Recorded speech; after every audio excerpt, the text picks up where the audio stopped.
Good morning, YouTube family. Welcome back to the Trader Shop with me, T. Hobbs. And of course, I got my man Jay Seals with me. What's going on, bro? What's good, everybody? All right, ladies and gentlemen, it is Monday morning. Please be cautious with your accounts today. You know what I mean? Like you don't want to go too crazy first day of the week, but please make sure before you do any of that, please be sure to tip the barbers, aka hit the like and subscribe button, turn the notification bells on so you get notified every time we go live or put out a video. And of course, Micaiah is first in the building. It don't matter what day it is. I appreciate you, brother, man. Welcome back to the shop, man. We appreciate you guys. Hustle for Life is in the building. Already. Okay, so ladies and gentlemen, Dave Teaches FX was on the channel last Friday, and it was a great interview. If you haven't had the opportunity to go and watch that interview, I strongly suggest you watch that interview from a psychology standpoint, from a technical standpoint, from a fundamental standpoint, and just from an overall comedy standpoint. It was a really good interview. So the show was about 5 hours that day, but if you fast forward to about like the 2 hour, 3 hour mark is when Dave came on and we started the interview. So definitely go check that out if you haven't checked it out before. But for now, like I said, tip the barbers, aka hit the like and subscribe button. If you're here at 8 a.m. Central Standard Time, 9 a.m. Eastern, then it's either because you really love my face, probably not Justin's face, but you probably really love my face because you love this dark skin, or you just really are waiting on the pre-market plan. I'm gonna go with option B. So let's jump right into this pre-market plan, ladies and gentlemen. The market on today, Monday, December 11th. It's the day before probably the biggest week to end the year, right? Like this is probably where all the catalysts are going to coming out, right? Everything is going to be hitting. They're going to throw the kitchen sink, whether you're a bull or a bear. They're going to be throwing the kitchen sink at price today. So in the overnight session, the market began a minor sell-off from the highs, right? So this was the high, this 4 hour supply zone. So we began an overnight sell-off from the high, but we failed to break any significant structure on the 4 hour time frame, right? So significant structure would have been this swing low, and we didn't get anywhere near it, right? So the above 4 hour supply zone, which is right here, will be key to any movement higher. So in order for us to go higher, obviously we got to take out this supply zone. All right. However, until we break the swing, I meant swing high. Oh, I'm sorry, the swing low. No, I said that right. So until we break this swing low, right, or any significant swing low inside of this intermediate downtrend, then we're still bullish. Period, point blank. It doesn't matter what I think, right? What I think is that the market needs to cool the heck off, right? And shout out to Dave, because we're going to try, myself and Justin are really going to try not to say any cuss words today and moving forward in the future, okay? So if I start saying some weird stuff, it's because I'm trying to avoid cussing, okay? All right. But the market at this high right now, this previous day high and this 4 hour supply zone, we're coming back up as we speak in pre-market to come back up and retest this area. So I'm looking to short weak rallies into 4 hour supply on the 4 hour at 1632.75 through 164.1775. So basically, if we come up here and we get rejected, I'm looking to short it, right? Where am I targeting? I'm targeting first this 16.26325 area, and then secondly, this 16.18650. And for those of you that don't understand why my numbers don't sound like yours, it's because I'm on the new contract. This is a continuous contract, but the numbers are based off the new contract. And the reason why is because my book map has officially switched over, thank goodness. So I can actually look at the current contract. If you don't have the current contract for NQ, it's NQH4, or for the micro contract, it's MNQH4. So, all right, so moving right along to the bullish plan on the 30-minute. All right, you can see there's multiple 30-minute demand zones. I like this one, right, just because we've already used it as support, and now we're bouncing off of it in pre-market. So maybe we stay range bound, get rejected up here, short the market here, or long the market back up. And that one sits at 626325 through about 162275. Secondly, if we reject here, we can look to get kind of aggressive coming back down, because I'm assuming these lows may not hold if we reject one more time up here. Okay. That being said, the next area where I'll be looking to long the market is 30-minute demand, aka the previous day low at 16,186.50 through roughly about 16,145.50. Okay. And then if we go even lower, we have this 1 hour demand zone down here. Again, this is where we bounced on Friday for non-farm payrolls. So if we start to sell down here, this will be the next area I'll be looking for longs. We can look for longs between 16,115.50 through about 16,09325. And we can look to target the previous day low at 16,186.50. There's one more area of supply up above, way up here at 16,489.50.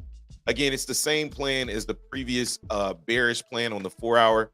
If we look weak up here, we can look for shorts. And that's pretty much my plan on NQ today.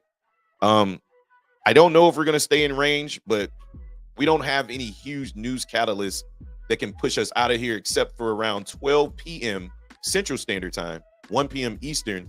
We have the 10-year bond auction that's been moving the market as of late. So that's my plan on NQ, and I hope that helps you guys out. So for ES has been in a balance range for since the 20th of November. So I don't know how many days that is. Today's the 11th, so it's a lot. It's like 10 days. 10 days of being just straight up balance. We have been slowly moving up, though, in this little balanced area range. But every time we get to new highs, we get slapped back down. So for today on ES, I've got I don't even know what, I think it's a 3 hour supply. I think it's a 3 hour supply. It's a 3 hour supply zone. And we have high of day from Friday, all in the same area. So what I'm looking for is my favorite setup of all time. And that's for basically a failed breakout to the upside and trapping some buyers up here. I think a lot of people want to get bullish today, just based off of all the price action that we've been getting. And this is a great opportunity for them to get trapped, not knowing where they're at, looking for that breakout, and then a nice flush down. So that's my first idea from a bear standpoint. And then for a bullish standpoint, we have a 15-minute demand zone at 4664, and we also have an hour demand zone at 4634. So I'll be looking for these two areas, potentially bounce the market and head back up to the high of this range. But I think the bearish plan is a little bit more higher quality just because we're at the top of the balance and we're nowhere near the bottom of balance. So in this area, it's a little bit of no man's land. However, if we do pull back, I do want to see bulls continue to defend and push price up. And then above all of that, we have a kind of an interesting spot for ES, because if we go back, let me go to like a 2 hour. If we go back, we actually have a gap right here. I have no idea what caused this gap. I have no idea what caused this gap, but we have a gap in price. So I'm going to be watching this. This is a 2 hour supply zone / a gap down, and then the bottom of the gap at 469125. So these are two areas where we could reject potentially. So if we do end up coming up here, I'll be looking for bears to show up here as well, just because there's been no orders that have transacted in this area. So it should be kind of interesting to watch once we do finally get up here. But that's pretty much my plan. I'm trying to keep it simple today. Keep it simple, stupid. So that's what I got for ES. Kiss? I've never heard that. Yeah, kiss. Keep it simple, stupid. Yeah. All right. And then good morning, Micaiah. Good morning, Hustler for Life. Good morning, Richard Owens. Adjecto. Good morning. How you doing? Peter Haselak says, good morning. First day here from DTFX. Hey, man, thank you so much for stopping by and giving us a little bit of your time. We really appreciate it. If you guys have any questions about, strategy, about, how we're reading the market, market structure, those type of things, feel free to ask those questions in the chat at any time. Just know that when we start to trade, like when we're actively looking for trades, we probably won't get to the chat until we're done with our trades. Okay. So just know that part. All right. And then Bud Yeti says, big shout out for bringing Dave on the stream. So glad I was able to watch the conversation. Yeah, man. Thank you so much, man. And we're going to try to, obviously Dave wants to come back. I want to have him back. And, we'll do that again. But this is the Trader Shop, right? So we like to have not only the trading, but we like to have the conversations too with other traders. So I've reached out to a few other traders. No guarantee that they'll get back to me, but I reached out to a guy named Carmine Risotto. I reached out to the Masked Investor. I reached out to Massey Trades. I reached out to quite a few people over the weekend. You never know what people will say unless you ask. I like risotto too, right? Good morning, Z. What's good, guys? CJ with the cheese. What's going on, man? Carlos says, "Hey, yo, what's up? What's good? What's going on, Carlos, man? Appreciate you guys for stopping by again, giving us a little bit of your time." So let's jump over here as the market's kind of revving up, getting ready to run. Another thing we like to do over here is we like to go over the VIX, the dollar, the US 10-year, and then all of the stocks. So I'm gonna give you a brief rundown on the VIX. And if you guys don't know what the VIX is, it is the volatility index. So what does that mean, right? It's the fear and greed index. All that means is, in a nutshell, if the VIX goes up, the market goes down. If the VIX goes down, the market goes up. That's the correlation, right? Why is that the correlation? Well, because people tend to get fear when they sell, right? People usually sell out of fear of the unknown, fear of missing out, fear that they're too high, right? So this measures the fear. So if it goes up, the fear is high, which means the market is selling. Well, greed, right? It's the fear and greed index, right? Greed, people tend to buy when they're greedy. So if this is the fear and greed index, if this is going down, it means people are buying. If it's going up, people are selling. That's it in a nutshell. All right. So that being said, the fear and greed index, obviously, because we've been rallying for weeks, is at the lowest level it's been since 2019, right? So we haven't been back to this level since about 2019. We're filling a gap actually on the 4-hour currently on the VIX right now from July of 2019. So let me see if I can't get all the way over to July to show you that gap so you don't think I'm capping, right? So, all right, July of 2019, it sits right here, okay? So this is a big, huge gap in the VIX. So gaps like to get filled, and we're almost through this gap. Well, the next level is like August 2018 levels, right? Now, again, I follow price, but I like to see what price is doing. And in regards to the VIX is well overdue for a pullback, right? If we look at the weekly, this thing is well overdue for a pullback, but it's continuing this downtrend, just like the market is continuing an uptrend. So just something to keep an eye on as we start to hit some more of these key levels. I thought this level would be key. I actually bought calls on the VIX last week and they got absolutely destroyed, right? However, it's just good to note. So I watch the VIX now on the 1 hour. I used to watch it on the 15-minute, but it's really not doing much of anything. You can see it's just trading sideways as the market's kind of trading sideways. So another key indicator for price, right? And again, I keep tabs on these. I call them out throughout the day. So you guys, if you don't follow all these, just get used to me calling them out, right? All right. And then the dollar also moves inversely to price, right? So if the dollar goes up, the market comes down. If the dollar goes down, the market goes up. The idea behind that is when people want to buy more stock, they sell the dollar, right? When they want to sell stocks, they put it in the dollar.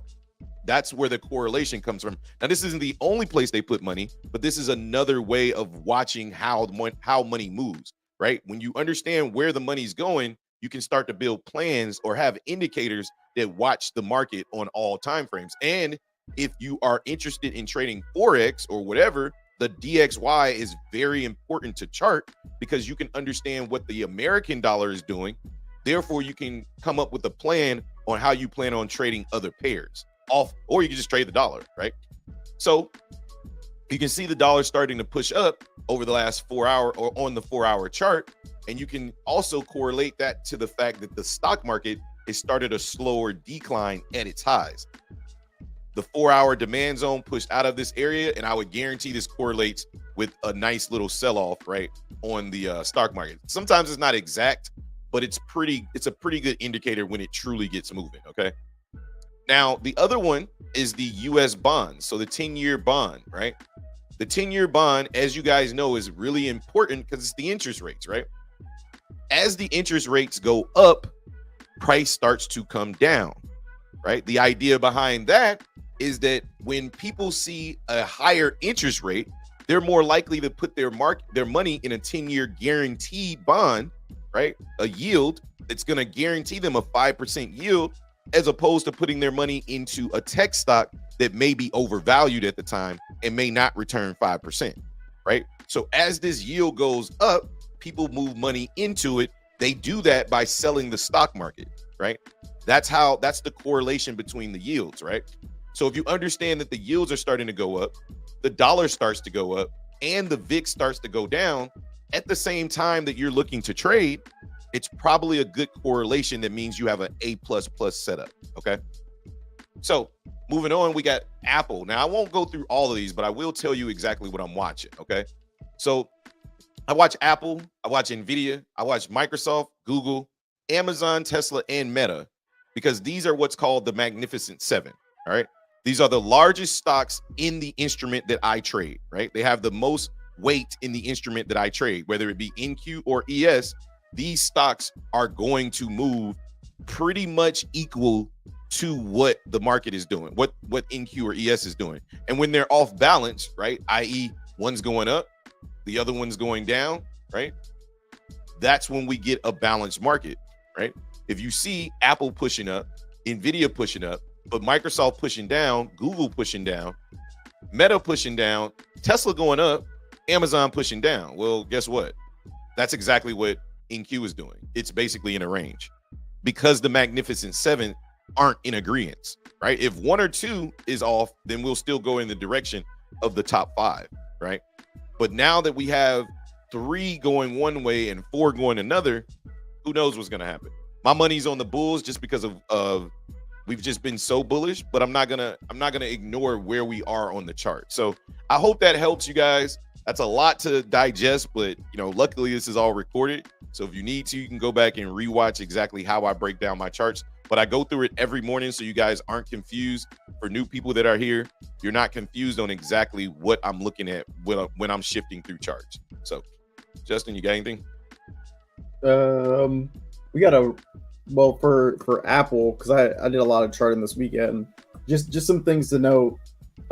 Apple's almost back to all-time highs. It's only like $3 away, and it's in a massive weekly supply zone, which was basically created the last time we were up here at all-time highs. So I don't know what's going to happen, but if we do break all-time highs on Apple, you can expect the rest of the market to probably be rallying too off that news. On top of that, we're only about $30. Yeah, we're only about $30, maybe $40 away from all-time highs on NVIDIA as well. And it doesn't have a lot. NVIDIA can get moving as well. So, I mean, NVIDIA could be at all-time highs by the end of the week, maybe even sooner, depending on what CPI, PPI, and FOMC hold, because we got a lot this week to get through. So, yeah, a lot of these stocks are close. Even Microsoft is close to all-time highs as well again. So I got three stocks on all-time high watch. Moving forward, they're getting really close to being there, and if that happens, then the bullish case is going to continue. So just things to watch. All-time highs on NVIDIA is 505.48. Microsoft is sitting at 384.30.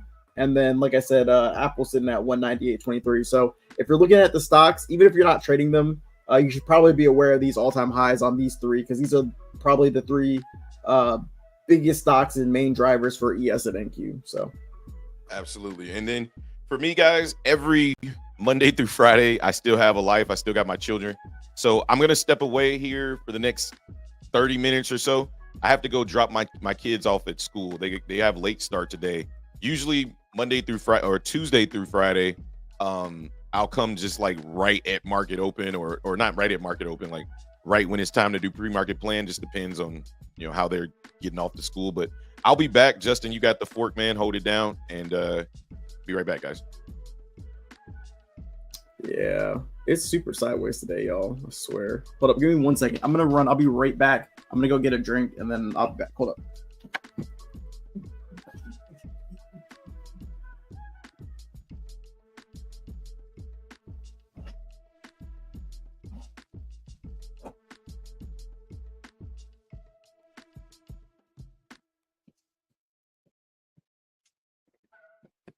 I'm back. All right, I'm back. If you guys haven't, you need to try these. I don't know if you can see it. Yeah, you can kind of see it. Ghost energy drinks. If y'all haven't tried these, y'all are missing out. They got some dope ass flavors. I'm drinking cherry limeade, but my favorite one is like the sour apple, I think is what they have, or sour something. I don't know. They have all these Warhead flavors. It's dope. Black Beauty Machine says, no, it's not Kim Kardashian. Shut up. Black Beauty Machine says, party time. The teacher's left, right? Right? He's so boring sometimes. Ugh. No, I'm playing. Let me go to. Yeah, what's up, Pop? What's up, Pop? I'm talking to Discord. I'm not crazy. Go ahead. I'm listening.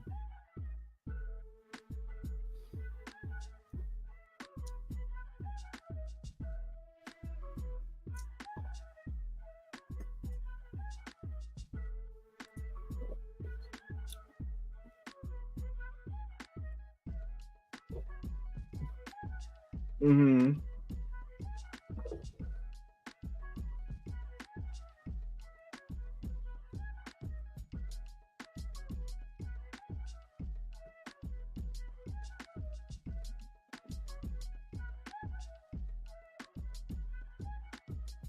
Oh, I don't care about the time frame for my. If I draw support and resistance, I don't care where I found it because it doesn't matter to me. I guess that makes sense.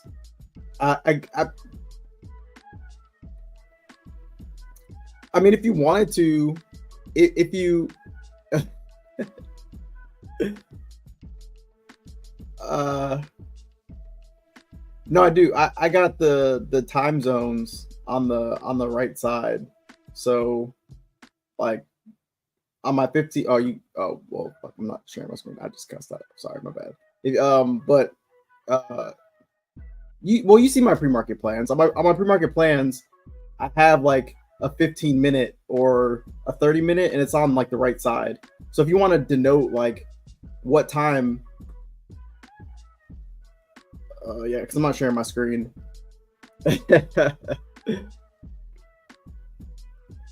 So if you click on the line and you go into the settings at the top, when you click on it, let me just share my screen. Jesus Christ.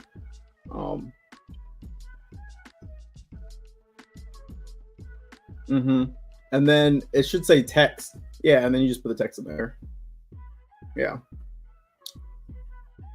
Yeah, it makes it a lot easy. B Livingston says, I hope you're not married. Wow, yeah, I'm married. And then Jayla, yeah, he's married, girl. Yeah, I'm married.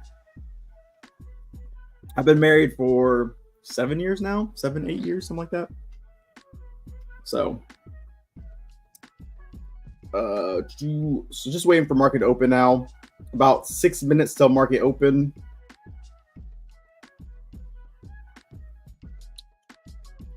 I did put up a poll already.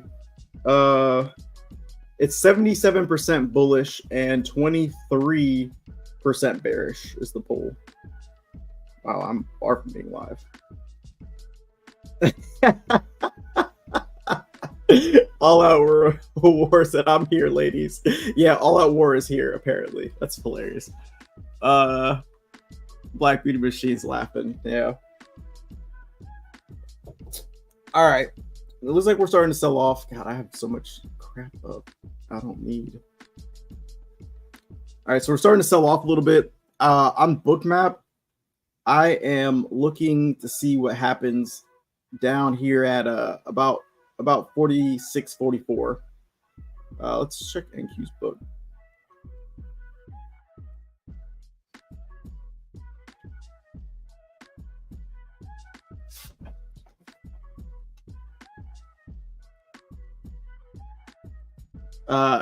Shay, you can snitch. I don't care. I said I was married. My wife don't care.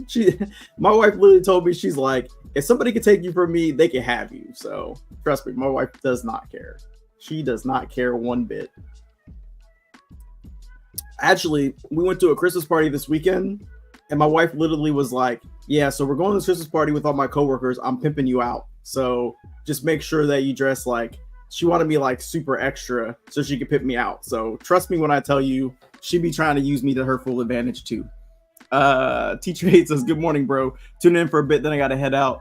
Best of trading today, my guy. Appreciate it, T-Trades. Thanks for stopping by. Yeah, I'm just waiting for market to open at this point. We got a couple minutes. Krem says, morning. I rewatched the last stream with Dave. That was fire. So much sauce. Hell yeah. That was fun. Dave is a good guy, great trader. Work ethic is bar none. Man, he's something else. He's really something else. And he's figured out something that, like Hobbs was saying, I don't think people are supposed to know it. So definitely fire. Definitely can't wait to get him on the stream again. It was a really, really, really fun stream, and definitely great to hear like just how hard he had to work to get to where he's at.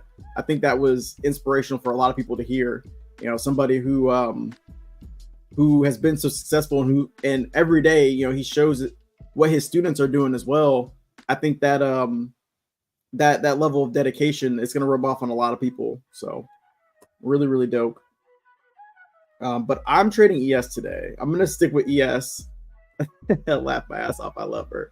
Yeah. I love her too sometimes. What are you talking about, Pop? Are you talking to your animal? What the fuck? You talking about ES? Oh yeah, I go back and forth all the time between ES and NQ. I don't know. I like ES. I think when I can size up in contracts. So I'm trading with 8 contracts right now, so I kind of like it. It's kind of like a nice sweet spot. I think it's like $40 a point. So, but yeah, pretty much just waiting. Market's opening up in about a minute, 2 minutes. So I really don't have much to do until we make it down to 15-minute supply. Yeah, I played some weird games this weekend, like some weird Christmas games. It was like a game where you're supposed to, let me preface my statement by saying I did not twerk, but there's like a twerking game where like you got to twerk to get these balls out of like a tissue box. I just jumped up and down to get it out, but I played that. We played like this we played tic-tac-toe. We played this game where like you hold a bowl over your head and you got to try to scoop up like snow and put it into the bowl, but you're blindfolded or mask folded is what we were. I'm trying to think of what other games. Oh, there's a game where we like wrapped a candy cane. We wrapped a rope around our waist and there was a candy cane at the end. And then you had to try to like fish out candy canes out of this cup full of rice. It's like really, really, really, really weird party games. But it was fun. I'm pretty sure somebody's at my door.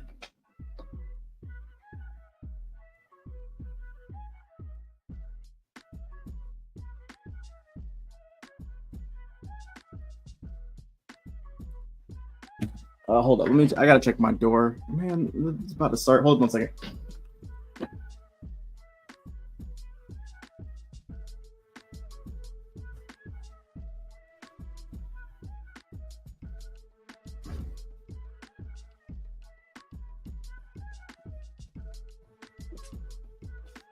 Well, that was weird. I don't know. It's like a phantom knocking or something.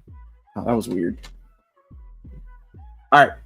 Market is open. Let's go. Ding, ding, ding, ding, ding. Market is open.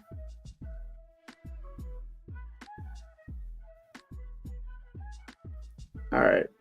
Let's see if we are bullish or bearish at open. I'm going to go to NQ. I don't really get to take a moment.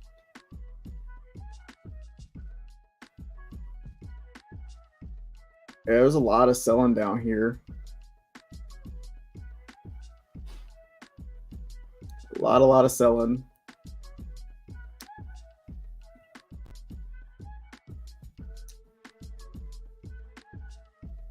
Looks like we're at, let me see on NQ. Oh no, NQ's not at value area low, which is interesting, but ES is definitely at value area low and bouncing. Could be a pretty choppy day today. I know some of you guys in the comments were talking about how choppy it was going to be. Definitely could be choppy today.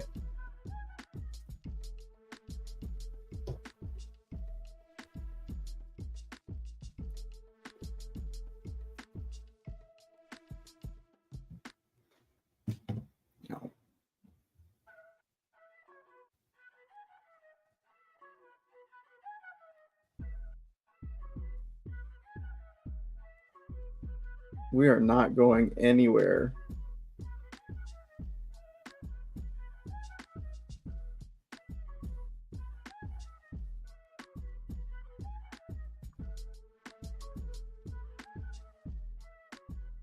Wow, there's nothing. Literally nothing.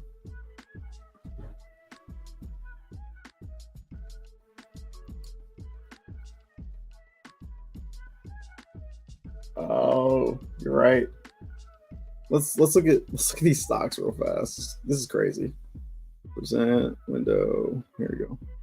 All right. Even though everything else is flat, yeah, Apple's dumping. You're right. Amazon's dumping. Microsoft's dumping. Nvidia's dumping. But go with 5 minute. I'm looking on the 5 minute one of these.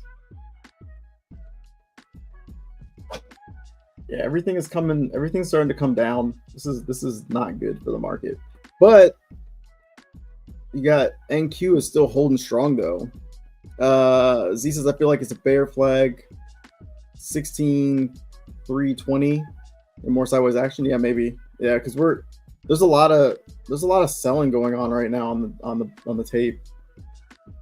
Right now, ES literally hasn't moved. Today might not be an ES day, honestly. Today might be an NQ day, just with the movement of ES. We literally haven't gone anywhere.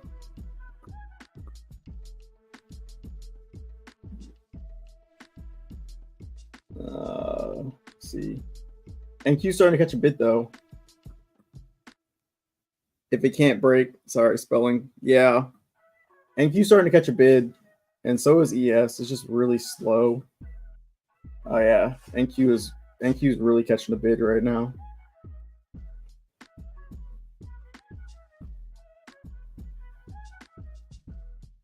Wow. It's almost like a fake out.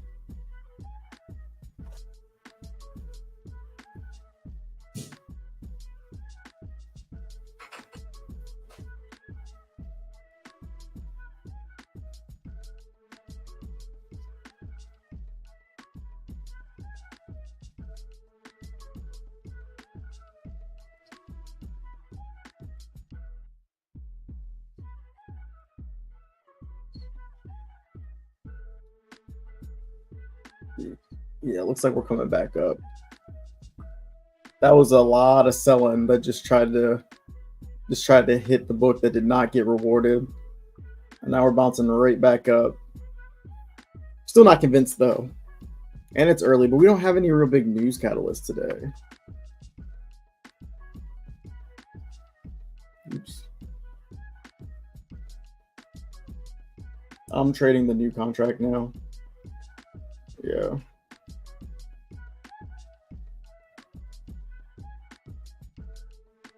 Yeah, Amazon gap down below kind of a really strong support it needed to hold. So we'll see if it can reclaim. But Microsoft is bouncing at its strong support. And it looks like Apple is trying to reverse as well. But I still think it's a little bit early. Wow, nice trade. Did you take it long, Z? I think it's still too early. We're still kind of in no man's land, especially on ES. But you can see on NQ actually worked out pretty nicely, though. I don't know why I have this here. But NQ actually worked out pretty nice. If you're trading NQ, we did end up popping. We popped out of the balance range. So that's not bad if you took the market long. What was that? That was a 30-point candle plus. So it's probably like a 70-point candle from high to low. So not too bad, but it had to have been a scalp. I think we're pretty much in scalper territory right now. I'll change the stream name to like Scalper Monday because we're not really going anywhere. We're heading back down into the range. We'll see if we can hold since we broke out. Let me see if we can hold 93 on NQ.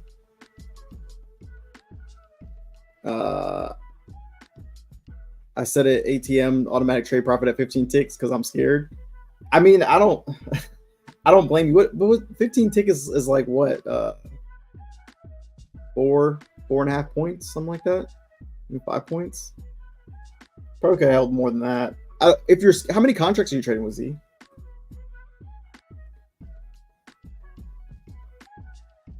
Just out of curiosity.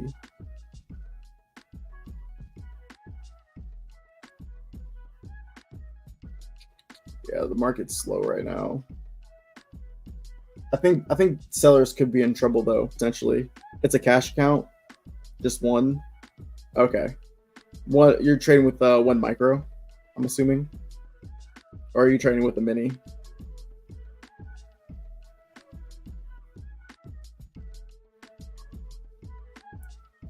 Apple's still trying to sell off. It's hit that 3 hour demand zone though. It's the only thing that's in demand. And looks like we're getting a nice bounce off of NQ, and ES got a bounce as well. So it's a nice hole right there. Oh, you're trading a whole mini. If you're scared, I would suggest trading micros. Trade micros, and instead of trading one NQ, I mean, 4 points is a lot, but I mean, I guess it's a lot relative if you're on a cash account. But if you're scared, trade MNQ, and instead of trading one mini, trade like 5 micros, and then maybe that'll help a little bit. I mean, I'm just suggesting to potentially trade 5 micros, but I mean, you could trade however much you want, because 5 points is like $100. I mean, you could make $700. You could have made like $700 had you traded 5 micros and held 70 points. You know what I mean? And that would have been much more worth it. So, I mean, I don't know. Trade what you're comfortable with. Maybe start with like 2 or 3 just to see, and that way you're not risking so much, and then work your way up, and then you can get to 5. But maybe start with like 2 or 3. That'd be my suggestion. But yeah, we're continuing to move up on NQ. We're continuing to move up on ES. I'm gonna wait. I'm gonna wait until we get up to this 3 hour. I don't have. Let me see how. I don't have NQ really charted. It looks like NQ's already in demand, or supply. So I think if they both can get into supply at the same time, it'll be a good opportunity to try to short the market.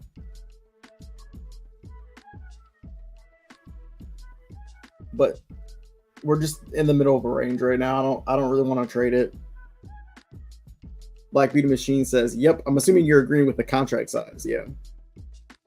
You don't want to over leverage yourself, and you're in a cash account too. But if you're already trading one mini, like trading 2 or 3 micros shouldn't really give you that anxiety. And then once you get comfortable with 2 or 3, you can go to 4, 5, 6, however many. But I would just start out small, especially if you're scared and you're only holding it for 15 ticks. Because I mean, you think about it, you left like 70 points on the table depending on where you got in because you were scared, which is fine. Like in a whole mini on a cash account, I'd be worried too. So like just trade smaller size and get your technique down and see it work out over and over and over again, and that fear will start to go away.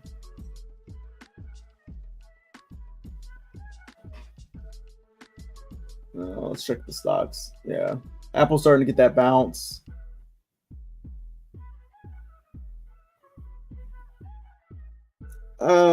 I think we're going to continue pushing. Apple's trying to continue going. Nvidia's making a move back to the upside. Microsoft is looking good, and so is Amazon. But I mean, who knows? We'll see. I'm still hoping for a rejection, but I want the market to continue to rally, so I'm cool with this.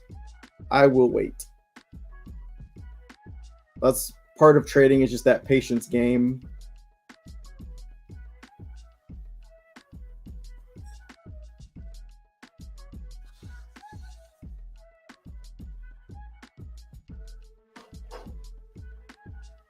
Yeah, we're just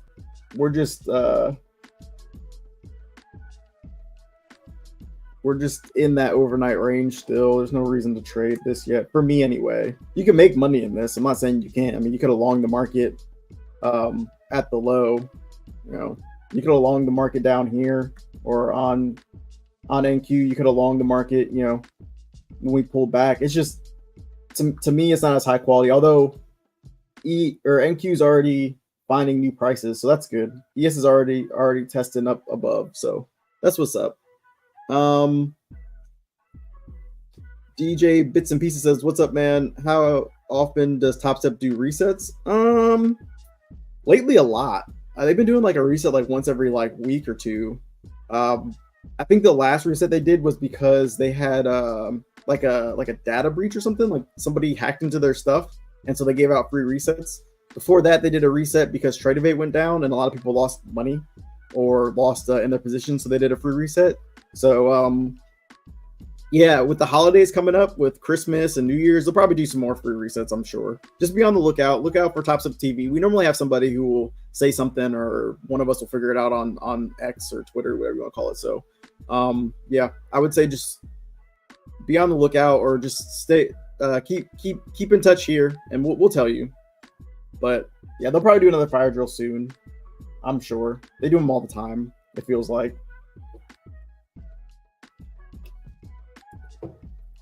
I'm just waiting on that Apex 90% off sale, honestly. That's what I'm waiting on. Well, it looks like we're pulling back on ES to go higher. NQ is looking kind of interesting, though. NQ's got a lot of liquidity at 360. So, see if we can push through that. I think ES is already above pre-mark. I think ES is already above like all the highs. Yeah, it's already pushing. Yeah, but NQ's already above it, all of it, and ES isn't. ES is still working its way up.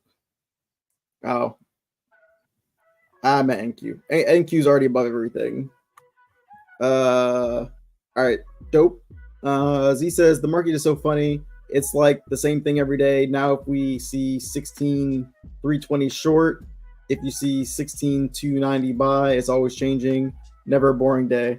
Yeah, NQ gives you a lot of opportunity, and I think for me sometimes I take that opportunity too much, and I end up kind of over trading, where ES doesn't give us much opportunities just because it doesn't move as much. So you kind of have to be a little bit more. I don't want to say precise necessarily, but you just got to be a little bit more patient with what ES kind of presents. Where like NQ, I mean, you could have taken the long at NQ and been done on the day. Honestly, I mean, that was like a 50-point long.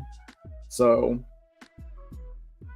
I mean, that's $500 right there, right? You could have taken the second long, and that's like another 50 to 60 points, right? That's another 60 points, right? So right there, you could have bagged 110 points in a matter of 15 minutes and been done trading on the day. And that is a good thing with NQ. It's just sometimes I kind of abuse it, and so I'm not. That's why I kind of feel a little bit more comfortable on ES, where you kind of have to pick your spots, because you're just not going to get the same amount of opportunities. Like right now, there's literally, in my opinion, no real opportunity on ES to trade. I didn't take the long, and the long would have resulted in like a little over. Would have got about 10 points on it, but I didn't take it, so now I just wait. Plus, it wasn't in my area to trade. My area is going to be up at 4666. Eesh, sounds bad. And I gotta, my NQ charts I need to fix. I haven't gone through and fixed my NQ charts yet for the contract rollover, so kind of relying on Hobbs right now, which looks like we're still in supply. Oops. So I'm kind of just waiting to see what happens. Looks like we got a potential rally-based rally on ES or NQ, but I also kind of looking at this like there could be some trap traders, but it's like we're pushing out. There's a lot of buying going on up here. I really want to see this fail though. Maybe pull back. But ES is trying to break out, so we'll see. This has been a really boring Monday for me so far. Super boring Monday.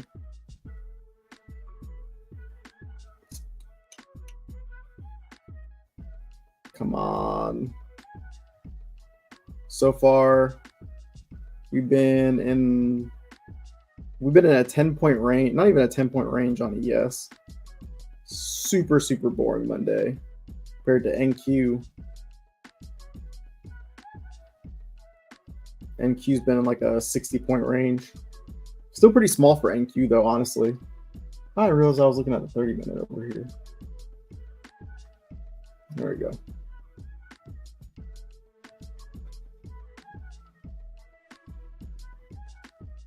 Here.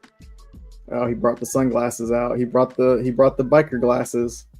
He brought the Lance Armstrongs out. The Lance Armstrong 3s. It's bright out here, man. It's bright out here. Why you got this big old comment? Oh my. Were you reading this? Oh no, I already read it. What is going on? Looks like we're trying to chop through this supply zone on ES here, huh? On NQ?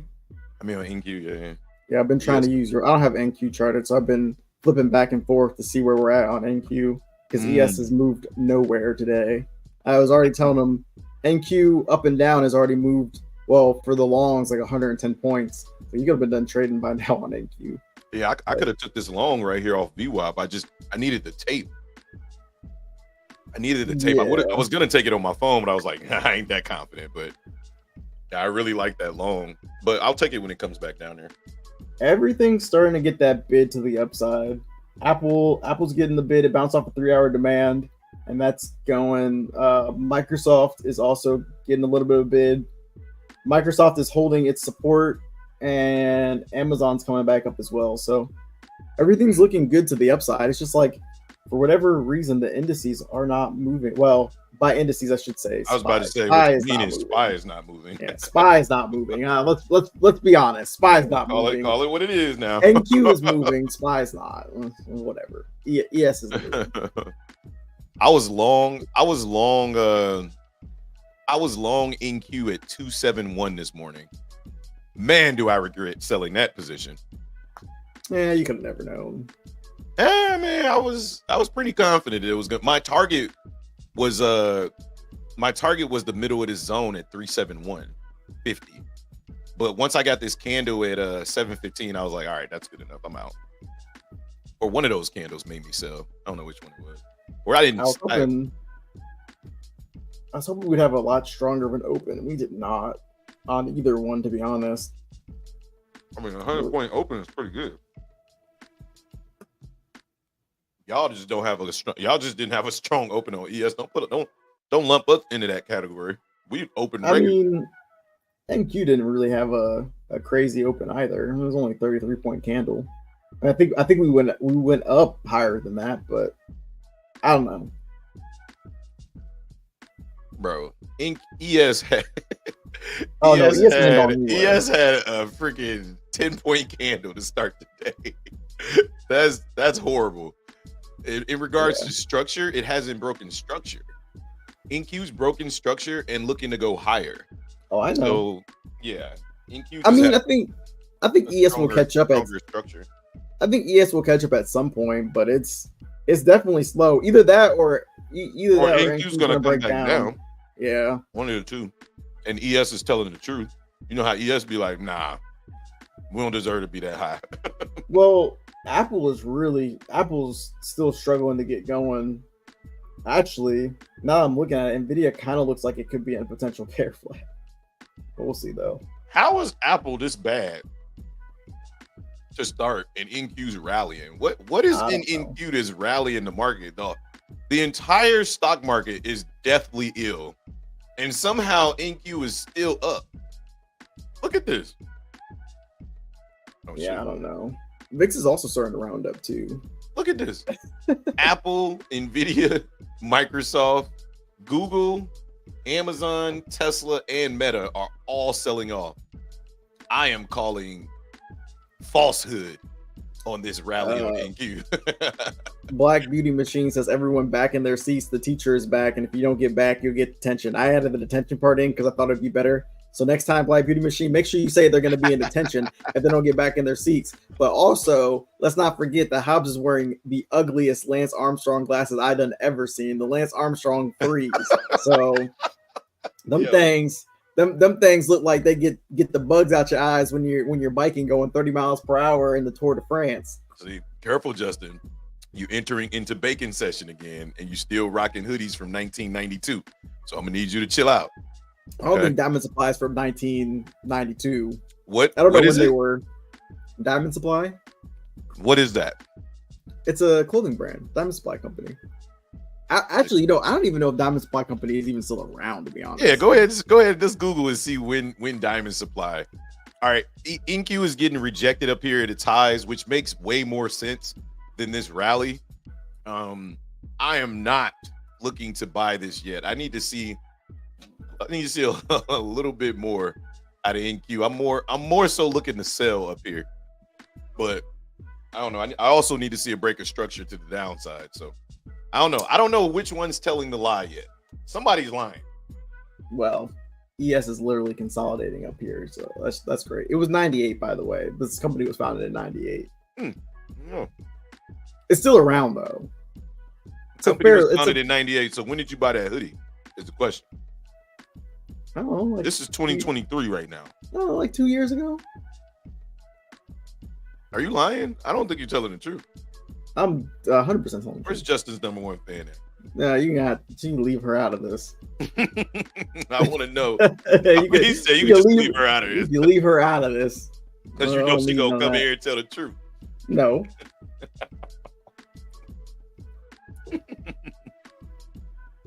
We are consolidating like crazy. My gas station sunglasses. Oh, see, that's even worse. See that's even worse. So what? I told you I bought my sunglasses from the gas station. You got the Lance Armstrong 3s from the gas station. Look, let me explain to you how many expensive sunglasses I've lost. I bought Ray-Bans when I was in Malaysia twice. I bought Ray-Bans in Singapore. I've spent over $1,000 on sunglasses, and guess what happened to them? I've either lost them or stolen, or lost, stolen, or broken every single time. So I said, I'm done. These cost $20, and I got 2 pair. I got 2 pairs of Ray-Bans. The first pair I thought I lost, and I ended up finding them after I bought the second pair. So I got 2 pairs, and I haven't lost either one of them. I'm just telling you. I know where both of them are at right now too. Yeah, but you lose other stuff. Did you lose your headphones, your iPod, or whatever? Oh, my AirPods? Yeah, them jokers been good. I only lost one. It's somewhere. I don't know where, but yeah. We always lose something. Don't be acting like you're just super responsible. No, but sunglasses, that's hard to lose. And AirPods, little white things. Sunglasses are hard to lose. They are not hard to lose. No. Oh no, they're definitely hard to lose, in my opinion. Oh yeah, my 3-year-old broke the last 2 pairs. I've had like 4 pairs of these. I don't let my child touch my sunglasses. I don't either. It'll be a wrap if she get her hands on those. It'll be that is understandable.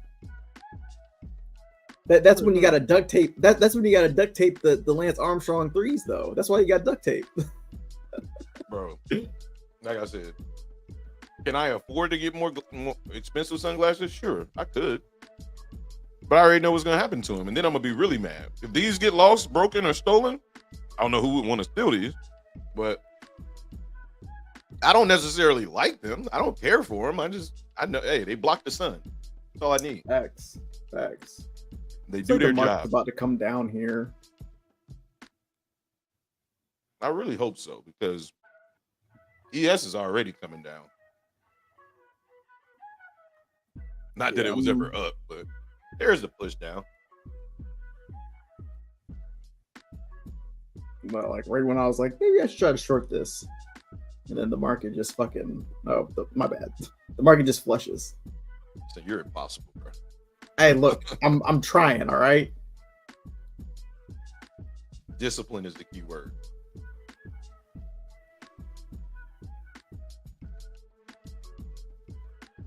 And then it's funny because I called you out on it. You was like, I only said it once. I was like, you really don't hear it. And me and my son was just counting. I was like, 1, 2, 3, 4. I don't really count like ass and hell as cuss words. So, but I you don't count them. What does that even mean? So what? So your kid grows up and says those words at 5 years old at their daycare. What they gonna say? I mean, what are they gonna say? Facts. Here you go. Trying to turn what's fact into your opinion. No, Justin. It is opinion. Fact, opinion. I never said it. I never said it wasn't I never said it was a fact. Well, you said you don't count them. and we're saying we're trying to stop cussing, and then you saying them, saying, "Well, I don't count them as cuss words." That's an opinion. No, it is an opinion. It's 1,000%. I never said it wasn't an opinion, Oh. but I mean, I'm not gonna try not to though. It's just those are words that kind of like roll off the tongue a lot faster. That's all. Do you cuss in front of your mama? Yes, sometimes. Is your mama Caucasian or African American? She's mixed. Just know if you ever met my mom, you go ahead and let some of the words roll off your tongue if you want to. Oh yeah, no, my parents aren't like that. Not they're not gonna hit nobody. My mom ain't gonna beat you per se, but she definitely gonna be like, watch your mouth, respect your elders. So I just try to mentally prepare for the show now. This is day one, so we're working on it, but I just try to mentally prepare for the show as if my mom is here. All right, we're getting this break of structure down here. I want to see 6333 get broken down here, right here. This is what I want to see. I want to see 633 get broken. I'm very bearish up here at this supply zone, but I don't want to be first buyer. I don't want to be first seller. I'm not buying the idea that ES is selling off, hasn't broken structure, but it looks selly. The entire stock market is selling off, and somehow NQ, when it's full of nothing but tech stocks, is about to go bullish. Until some of these tech stocks turn around, NQ is about to sell off. I don't know when, but unless some of these tech stocks turn around, yes, it's getting a pretty nasty bounce here, though. It ate up that entire, well, not the entire sell-off, but it ate up a lot of that sell-off. Yeah, but ES is just range bound. No, ES is range bound. Yeah, you guys are in a, what is this? A 10 It's like a 10-point range. Yeah, so. Yeah, but NQ tried to sell off and it ate it up too. That's the problem. Yeah, that's why I wouldn't want to sell first off. Like I more so would be looking for longs. I just want to see. I would like to see this area completely broken. Right, let's get into the 400s. If I'm looking for longs, I want to get into the 400s and then look to long the market when we come back down here. I think that the market should sell off, but the market could care less what I think, right? But if we're just talking market structure objectively, right? Just objectively speaking, the market is in a continued uptrend. Like this market has no chill. Look at this.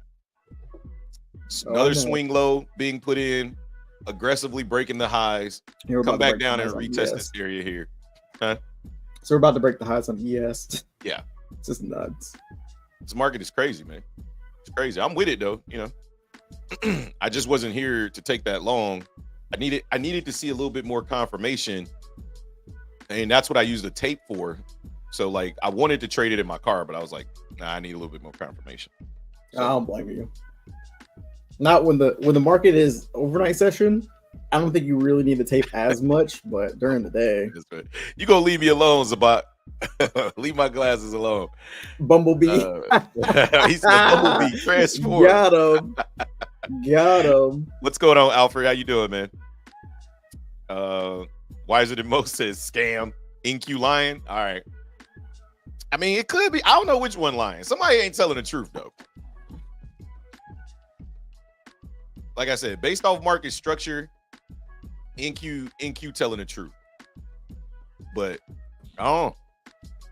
Based off the stocks, I'd say we're still coming down. I don't know. I feel like NQ lying, but you know, like I said, market don't care about we're range bound. That's all we're doing. If a wife support what you're doing, a man will got the ends of the earth to make sure she happy. 100%. That's my wifey.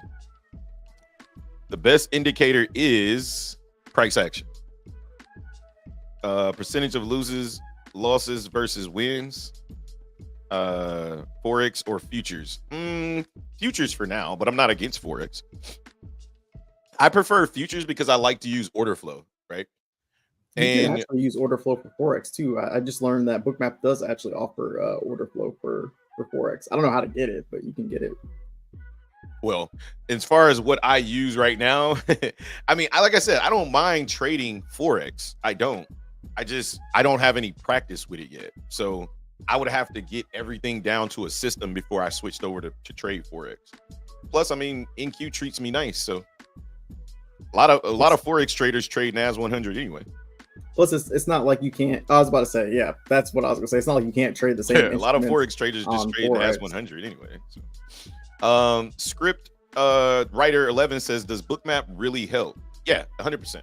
I refuse to trade without it. Yeah, I wouldn't say I refuse to trade without it, but I think it's a huge help. Like it's a huge assistance. Here I'll show you. But you have to be educated on it, right? Like it's not something that you just jump right into and be like, "Oh yeah, this is that and that." No, you need to be educated on how to read it, right?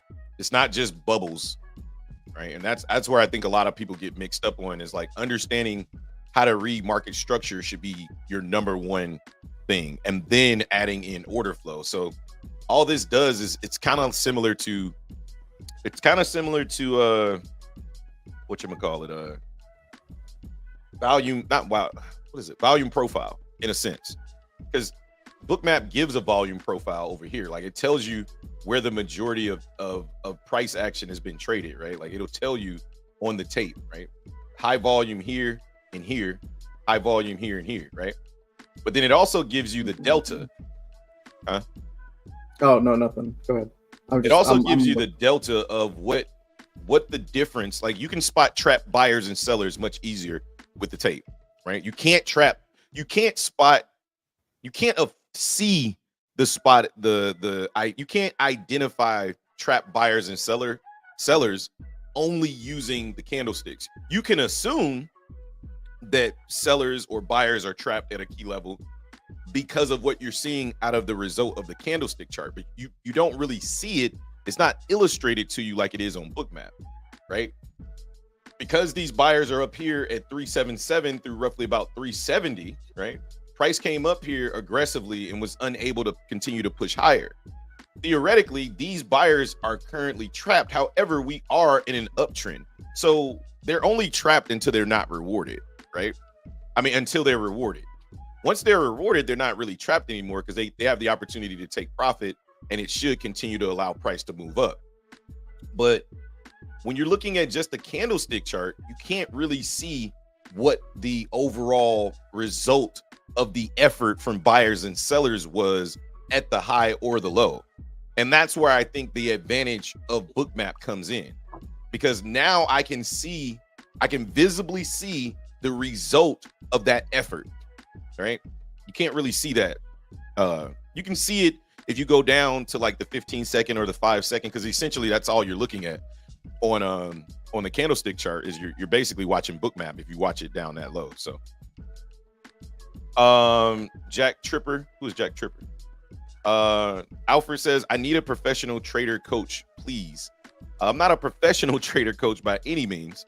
However, if you are interested in joining our Discord, it is $15 per week to try us out, or you can pay the $40 a month, which I think is the better deal. The link to that is in the description down below. We do aftermarket breakdown of our trades. We study strategy. We talk about market structure. We answer any questions in full detail in the Discord, or you can just continue watching the YouTube channel for free. That's also okay. What about Vu? Vu? What is Vu? I have no clue. Y'all watching your words. Sometimes I have my 5-year-old with me. So dope. It's appreciated. Thank you, DJ Blitz. We're trying. Justin's a work in progress. I'll get there. He'll get there though. Like I know he appreciates the love, and I know he understands where we're trying to grow as a business. And I think overall eliminating the language will continue to help us grow. So shout out to Dave for kind of voicing that. And I never really thought about it like that, but I always thought about it like it's my business. I do what I want. You don't like it, beat it. But it's like, well, what am I actually trying to accomplish, right? Like, am I trying to eliminate 30%, 40%, even 60% of my audience? Or do I want to get max participation from my audience? I choose max participation. Good morning, Valdez. How you doing? You changed your picture. Kayla gonna come after you, Valdez. I'm about to get Kayla on you. Vu is a cheaper version of SPY, same chart. Come on, fellas. I Oh, mean, I don't know everything. I can tell you that right now. VOO is the ETF similar to SPY. No, I don't. I've never traded VOO. Never in my yeah. life. I had no clue. Trust me. I I'm mean, sure that there's an ETF out there that you guys don't know what it is, right? So, like, if you expect us to know everything, it's not gonna happen. There's too many out there that you can actually trade. Like, there's so many ETFs that come out that you can trade. And I don't trade them all. I focus on NQ. I showed you guys everything that I watch, right? Like, wait. Let's ask. Do you know what PP is? Do y'all know yeah, what do you know PP what is? PP is? Do you know what the ETF PP is? Yeah. I bet you don't. Bet you most people don't know what PP is, but I mean, I wouldn't trade it, but it's available. But I don't think you can trade out. Can you trade options on PP? I don't I don't know. think I've never looked it up, not once. All right, looks like we're trying to push out of this area, man. I mean, price action is just Trash. super slow, just a super slow crawl up here. It's trash. And, you know, if this happens, I'm gonna take my $400 and pew skedaddle. It is looking pretty weak up here though by these Yeah, these every time we buyers. look weak, we get this like last little rev up, and it just slowly continues, you know. So Yeah. This is really bad price action today. yeah, I have to concur. In this case, Monday has been trash. So far, it's only been 30 minutes. So maybe we're just revving up to wait for everybody to kind of get on board. I tell you one thing, Apple has not let up in the opposite direction of NQ. So whatever's going on in NQ, like, it's weird. It's very, very strange. The VIX is kind of pushing down even further. Yeah, this is when like I always say, when it's hard for me to read the price action or the price action don't make sense, I just hit the brakes for a little bit, right? Like, there's nothing wrong with just chilling, you know. Could you have taken trades here? Look, if you rock with Dave, let me show you guys something, right? And not if you rock with Dave, but this is what Dave teaches, right? Like, and this is okay. It's just not how I want to trade specifically. I think the best way to become the best version of you is to learn from people who provide quality education, and then freak that education into your own strategy, right? Like, whatever that end up looking like, right? I've watched a lot of people. I've made a lot of mistakes, and I've done a lot of positive things. But I know from all of my teachers, all of the people that I've watched, I know exactly how they trade. But it doesn't necessarily mean that's exactly how I have to trade, right? With Dave in the community, right? I'll show you guys real quick. I mean, we got some time, right? Basically, what you're watching right here is this swing low down here, right? So any uptrend, any downtrend has to start with a swing low or a swing high, right? So down here is the swing low. I gave this lesson in the Discord last night. So this is the swing low of this uptrend. So this current uptrend is supported by this swing low, right? Overall, however, this downtrend or this intermediate downtrend is identified by this high. So this swing high is controlling this current downtrend. So until this high is broken, this market is believed to be in a downtrend, intermediate downtrend. Once we get a break of structure or a change of character up here, then now this entire thing flips bullish. Okay, even though we know it is bullish right now, right? But this is the last step, right, of the bullishness. All right. So if you understand that, you can take that down to smaller time frames, right? Now that you understand what's going on the higher time frame, you can take that down to smaller time frames like the 1 minute, right? And you can identify a low on the 1 minute, okay? Once you identify a low, here it is, right? And I haven't gone to Dave's class. I just watched his free masterclass on YouTube, and I have my own knowledge of the market, right? Like, Dave changed the way that I view a lot of things. But I knew a lot of things before I came to Dave, or before I started watching Dave's videos, right? And all be credit to this dude, because this is powerful here, right? Now, you have this low established on the 1 minute, right? Now, You go down to the 15 second, the 5 second, whatever. I prefer the 15 just because it gets a little too choppy on the 5. Not necessarily choppy, but okay. Now down here on the 15 second, all the way back here, if I put a line right here, bang. This was the swing low of this small trend here. Once this swing low was broken or the candle closed above this high right here, now you could just sit back and wait for this area to be tapped again. Once this area was tapped, now you can long the market all the way up until you see a reason to sell. Look at that. There's a reason to sell there. However, there's more ways to skin a cat, right? When you're looking for areas to get out. So that's when the Fibonacci comes in, the 30-60 or 30-70 or 30-50-70, all that good stuff comes in. And that stuff, if you want to learn more, you know, when he opens up his mentorship, I think in January, try to get in there, you know, or jump in my membership or my mentorship, like whatever. Like I honestly am here to give you the tools, but if you want to pursue the knowledge further, that's on you. Like whatever path that looks like, then choose that path. I strongly advise you get the mentorship though, but hey, it's up to you.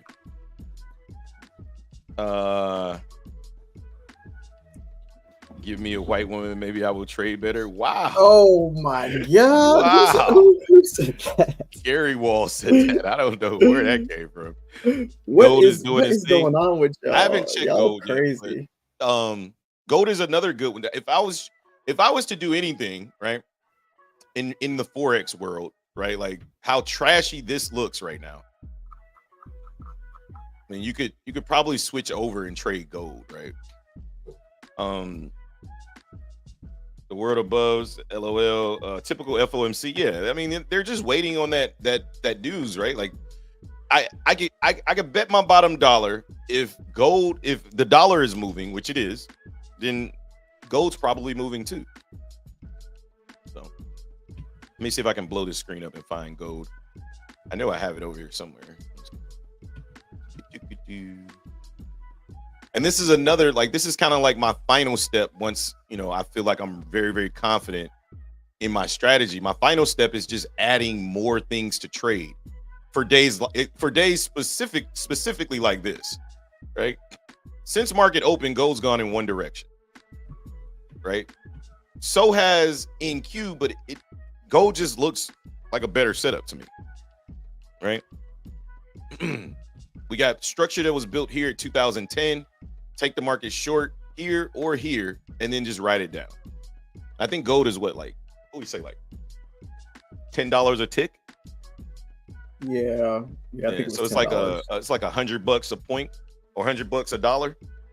So it's good money on gold, man. Really good money on gold. So it's DXY falling off a cliff. So NQ pumping. Yeah, maybe that's it. Let's check oil. The dollar's not really falling off a cliff. It's just kind of trading sideways. Nothing's really moving except for NQ. NQ's just losing its mind while everything else is going down. It's very confusing. But whatever. Oil's not doing anything either. Oil is stagnant. I think we got numbers for oil sometime this week. But yeah, so my point was to say all of that is there's multiple opportunities to trade inside of this. And I understand that. I just don't want to, right? Like that's not how I want to trade. That doesn't fit the way that I like to trade, right? Like I could long the market here, go back up, wait till we get an established low, right? Boom, there's an established low right there, right? Next time price comes down here, I could long the market right there, get out for 10 points, right? We establish the low again, right? I could long the market again when we come down here, right? Right back to the same high. Another established low, long the market again. I just don't want to expose myself to the market that much. That's just the way that I trade, right? That's not to say that the way that Dave or anybody else trades is incorrect. It's just not the way that I want to trade. I like to be at the point of origin on a higher time frame. Therefore, I'm not looking to trade in this because this is, in my opinion, this is a supply zone that we're trying to eat through. And I'm okay with that. Let the market eat through it. If it's not going to sell off, then I'm not going to trade it. That's basically the way I'm looking at it. If the market's not going to sell off inside of the supply zone, then it's not in my trading plan at all. Now, when we get out of this trading plan, when we get out of this area and the market aggressively pushes out, then I'll look to trade the market when we come back down on a pullback. Other than that, there's really nothing for me to do. Yeah, I think the market's going to sell off. I think we're really going to sell off at some point. It's just a matter of when. TC says another victory. Let's go. Congrats. I think we'll get some action when the 10-year bond come out. Lately, that news making moves. I literally said that, Akreem, at the beginning of the show. I literally said, at about noon, the 10-year bond drops. Noon CST, I think it's 1 p.m. Eastern. And it wouldn't surprise me at all if this market just slow crawls until noon or trade sideways until noon. I mean, these candles they're just not powerful candles at all. Like, even though NQ is overall moving up, it's just too slow for me. Like, I don't want to trade this. Can I trade it? Sure, I can trade it. I came in a New York session. I came in a New York session for the volatility. This is not volatile at all. Like, so I just wait. Yeah, the market looks weak. I think the entire stock market looks weak. This pump is false, in my opinion. Not false in the sense of, like, obviously it's happening, but he said obviously it's just happening. There's nothing I can do about it, but I don't believe it. Yeah. I mean, look, Apple's selling off. I mean, yeah, we're getting a little bit bounce, but Apple's selling off. It don't make any sense. Nvidia's finally breaking that bear flag we were talking about that it was in earlier. Yep. Microsoft hasn't moved at all. Google's and Amazon came up and is coming down. Yeah, I mean, I think it's a matter of time. A lot of retail is probably getting long right now, and they don't know what they're getting long into. That's my view right now. But I'm looking to get short. I just need to see us break. I need us to see us break some type of low first, because I can't trust shorts at the moment. No. If anything, I'll get long if we come back down and retest the low. But on the 15-minute, I like that low that got put in on the 15. Down at 306. But, yeah, Akrim said, I agree. Today's candles are giving me anxiety. Yeah, it's like what are we doing right now? Like, I don't want to trade this. Like, I'm not putting any risk on the table. Like, no. I'm not saying that you can't. Don't get it twisted. You can absolutely trade this. I just don't want to. Like, I know that there's a better trading day around the corner, right? Or this day may get better, but I'm not trading this. I have zero desire to trade. So, Candela, candle. You still spell candle wrong, Cream, just for the record. It's all good. It was close enough. He gave us the Candela. I like how he corrected himself and then still spelled it wrong. He's like, candle. Candel. The Candela effect. You know. Oh man. Yeah, I mean, woo. Yeah. Who's in Bitcoin? I want to know, is there anybody that started a position on Bitcoin at 45,000? That's what I want to know. If you watched the show on Friday, we were literally talking about this. We literally said, I know, right? Nobody gonna admit to that. Hey, we literally said on the show Friday, it was like, this is not the time to start a position on Bitcoin. This is the time that you should be looking to sell Bitcoin. English is your third language. Hey man, when you speak English better than most people I know. So if English is your third language, congrats, bro. You know, that's another thing. That's another thing, man. Like, traveling the world in the military, like, I learned that we're like in America, we're like the only country that doesn't speak multiple languages. Like, everybody it's not like normal for all of us to speak multiple languages, right? When I went to Malaysia and Singapore and Israel, like, everybody over there spoke like 6 different languages, bro. Like, it was like mandatory because they all learned super young, you know. Yes, yes, and 100%. Now we're old, so it's kind of hard for us to learn. Jayhawk knew where I was going. Jayhawk knew. I see you in the chat. You knew where I was about to say, Jayhawk. What did he say? He said Just shut up. I don't care about the Bills. You knew where I was about to go. How did we get into the football conversation? What happened? Because Jayhawk popped in and Jayhawk said, that's why you said if the Bills lost, but they didn't. Hell, I mean, you got bro. Hey, no, I wouldn't have said anything if the Bills lost, but we beat Crying Patty to the ground. He had to cry. Not only did we beat Crying Patty, but also Taylor Swift was at the game. So for all y'all Swifties, Taylor Swift saw her boyfriend get beat, which I hold personally because I do not like Taylor Swift at all. So I'm a Swift hater. I think she's countless. So let me just give y'all some insight into Justin as a winner or a loser, okay? Especially when it comes to football. He is the absolute worst person to watch his football game with, right? I wouldn't say that. Worst. And let me tell you why. Justin is so emotional when it comes to football, winning or losing. He is emotional as if he owns the team or he has like money on the game or he's invested in the game. Right? I am invested. I want to win a Super Bowl. I mean, I might not get the ring, but I want to win a Super Bowl. What, Justin? If they win a Super Bowl, if you're invested, you get a return. So what is your return? My return is to be able to say that we finally won a Super Bowl. What do you mean? That's the best return possible. Exactly. Emotionally invested. So when Justin watches the football game, it is so I hate. We'll have Discord, right? We'll have Discord in the evening. I was muted the entire time. I didn't say a word until we won. How do you know I was talking about last night? All the time. Whenever my game is on, you win, when just look, we have Discord. Justin's game is on. Oh my goodness!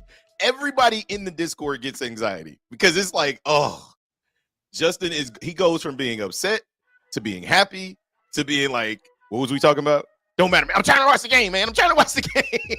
This dude is so on edge when it comes to the football. I was like, Justin, you're not getting anything if they win, lose, or draw. It doesn't matter.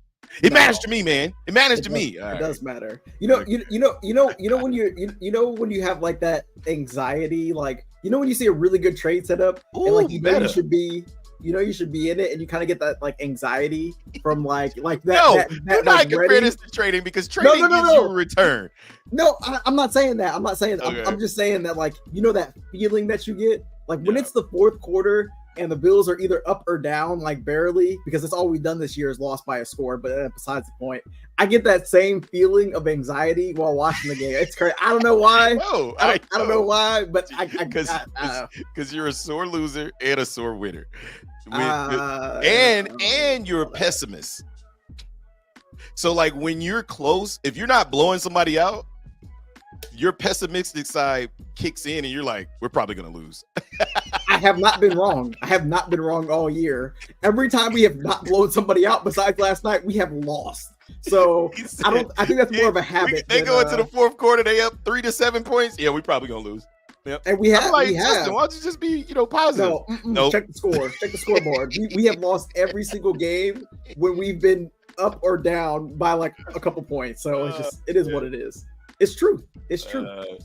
This market is literally not doing anything. There's a lot of selling going on, though. I'll tell you that much. Oh, yeah. There's a lot of selling going on. It looks like the price is about to come on down. I mean, Meta usually tells the truth, guys. Meta is the one that's right next to NASDAQ. And Meta's breaking its low right now and looking like it wants to get lower. Look at the Apple's telling the truth. Oh, is the VIX finally catching a bid? It would make sense because no, it's not. Oh my goodness, it's not at all. He's like, got him. Got him. He thought he was gonna be on to something. Got him. It's not. It's not catching a bid. The VIX is doing absolutely nothing, man. This is trash, man. Oh my god. It's been an hour. Yeah, and the VIX is still trying to sell off. It's been an hour in the NQ. I mean, yeah, we got a nice 100-point rally. Hopefully you caught the opening push. But I mean, other than that, oh my god, that was funny. Here inside of a basing candle. The amount of volume today has left the building. He said, look at VIX. I'm like, oh yeah, it's probably pumping. No.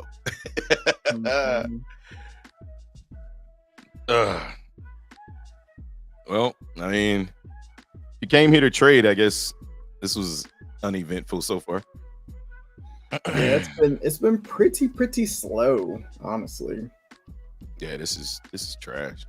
But the sellers have really been trying up here, though. Just looking at the CBD, we've been selling all the way up here, so I don't know, maybe they get rewarded right here. I Well, don't and know. those buyers that were sitting up there at 380 are still trapped. Still like 110 traders sitting up there, or 110 bulls that are sitting up there and they're trapped. So maybe if they start to close their position, we'll get some. I don't know. I just want some volatility in one direction or the other. I'm not trading this 10, 20 point range on NQ. Tesla's still selling off. Guess the Cybertruck didn't do it. What? Speaking of the Cybertruck, what are your thoughts on the Cybertruck, Jay? I go back and forth, kind of.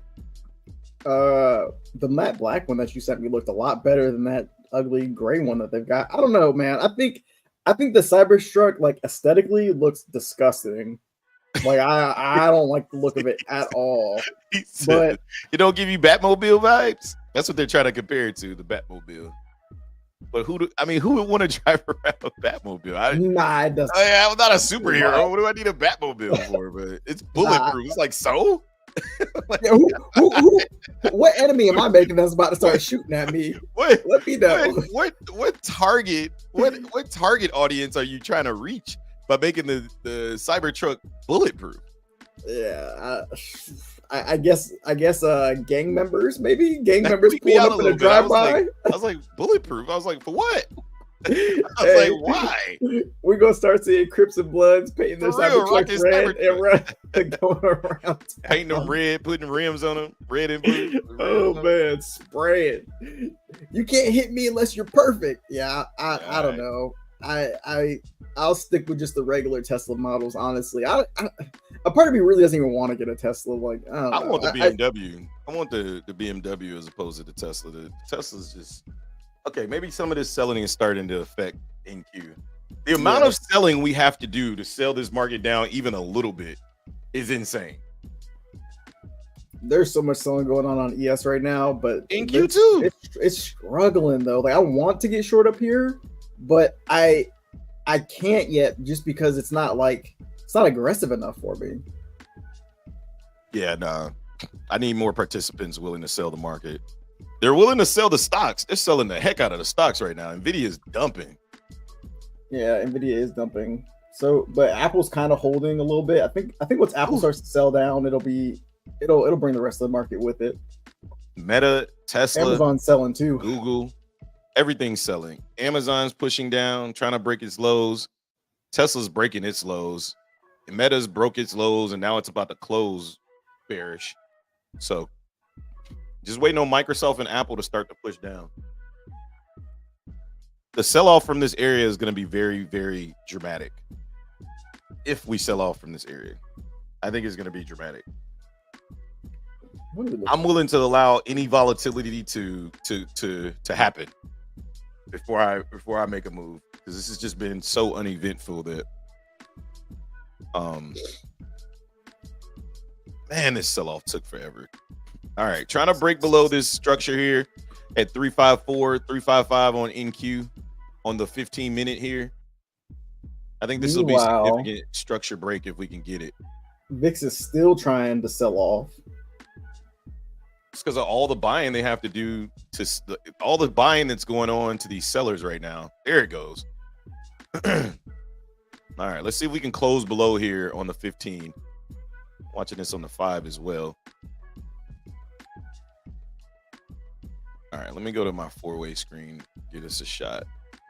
All right, that looks good.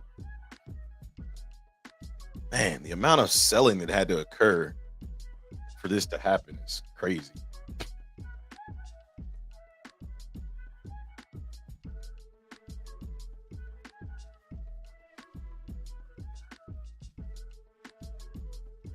Oh, how you like the new song, man? I like it. It's chill. Super chill, right? Yeah, I like it. All right, looks like we had a high put in here. We got a double top put in here. Failed to break above this high at 384. Now the market's trying to push down and break this low on the 1 minute. I'm more inclined to let this kind of play itself out. before I take the market short or long. Yeah, this Because is where I there's so many expect mixed buyers. signals in the market right now. So I kind of expect buyers to step up a little bit here. See if we get some type of like pullback or something. Kareem says no Santa Claus rally this year. I don't know what you've been watching. You better take a look at that weekly. We're in the middle of the Santa Claus rally. Today's price action is just directly related to the fact that tomorrow and Wednesday, the rest of this week is full of nothing but catalysts. So today's the only day besides noon, which is when I think we'll get the majority of the movement. Today's the only day that we don't have much news on the deck. We have news on the rest of this week. So, but as far as a rally, the rally's already happened, bro. Like, and then we could very well continue. Like, just think if CPI comes in at below 3% tomorrow. Just all it has to do is say 2.9. That's all. If we come in at 2.9% tomorrow, like this market's gonna go ballistic. Like it's gonna go. You thought it went ballistic before, it's about to go super casualistic, expialidocious, right? Yeah, that makes sense too. Because I mean that 2% target. I mean, I don't know if they have to get exactly 2%. They gotta get within 2%. So it's gotta be like anything below 2.5 will be like he's good. So if we get 2.9, pause, or no, not even pause. That word reversal is about to start happening. Yeah. We're the two. Pivot. You're about to start hearing, pivot, reversal, lower interest rates. You're about to start hearing it all. And and I think that's why a lot of people are forecasting that the market is going to hit all-time highs. Because once that happens, people are going to start flooding back into the market, which is funny because they're all going to be super late, but whatever. But they're going to be early enough to get positions that they want. That's true. Right? Like they don't care as much about price as they do certainty. That's true. You know? This market. That's why I didn't short it, because I'm like, I need to see more. Wow. Notice how we did not break the low. I'm like, nope.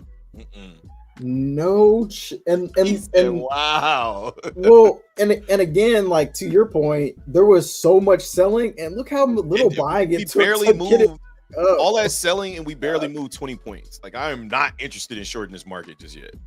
So there was a lot of selling just to get us down there, and it took one candle of buying to get us back up. So I don't know.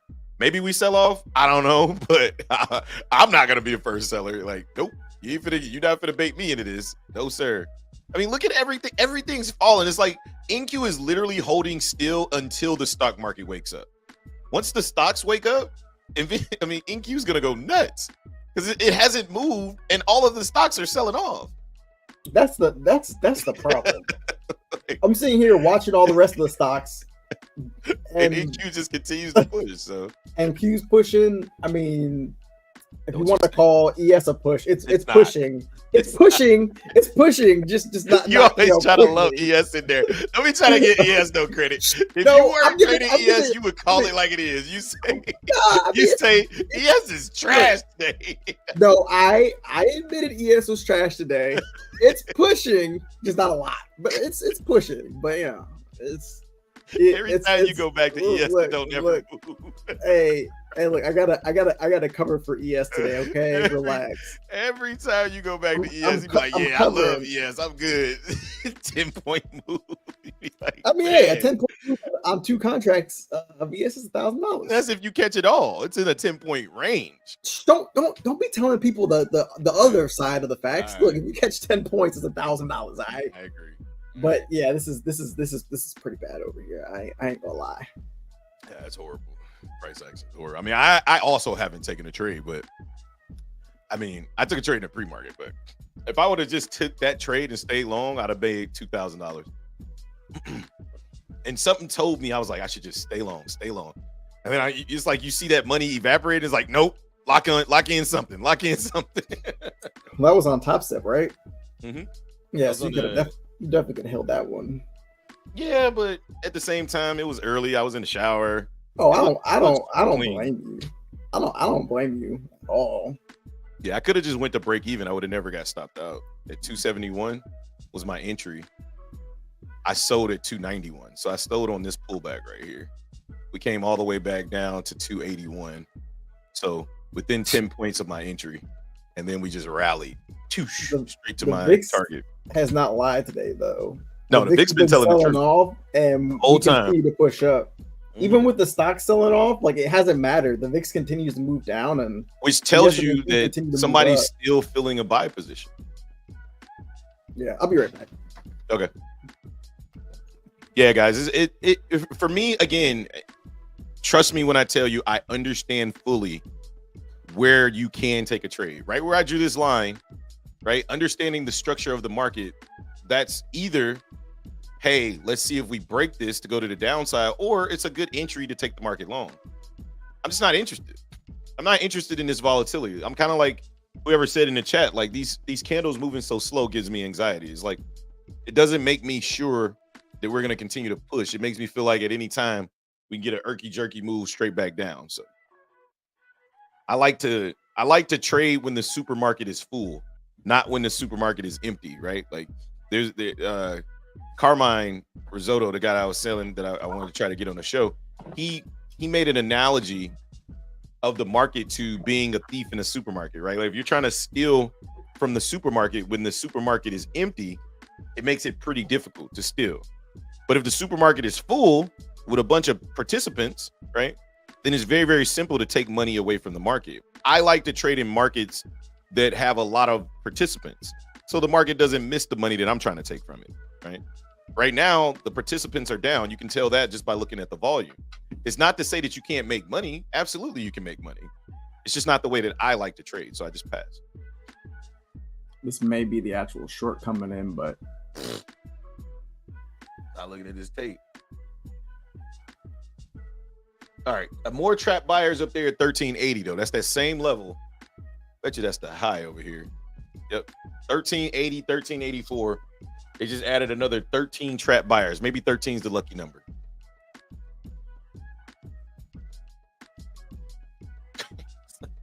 These buyers just don't care. They're like, "No, we coming for you, bro. We'll save you." Da-da-da-da. Rounding top on NQ. Yep, I agree. It looks very bearish, right? It's just slow. 384 seems to be the short. Right? 384 and down. 385 down looks like the short. But I don't know. It also looks like on the hour chart we could be basing here to go higher. So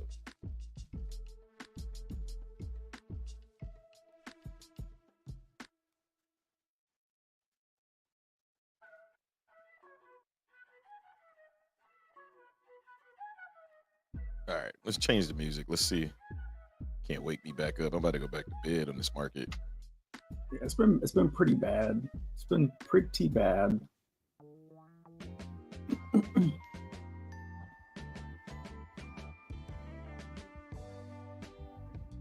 That's probably not going to help. It's not going to help either, is it? I was trying to get chill stuff. I thought I was trying to do like an ode to you because I was like, I like the chill. I like the chill music sometimes, but this ain't it. This is like Michael Jackson 5 type music. I was trying to get jazz type music because your dad likes jazz music. I was like, well, maybe Justin likes some of this stuff. I do. I like that chill music, but not in this situation. Not in a situation where like. What about this? You don't like this? No, I like this too. But I don't like this for the situation that we're in though. This you want to jam out? I mean, put on something a little bit more lively. Let me see.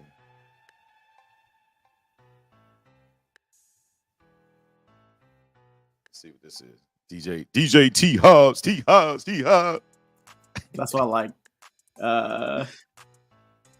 DJ Blitz and Pieces. DJ Blitz and Pieces. DJ Bits and Pieces.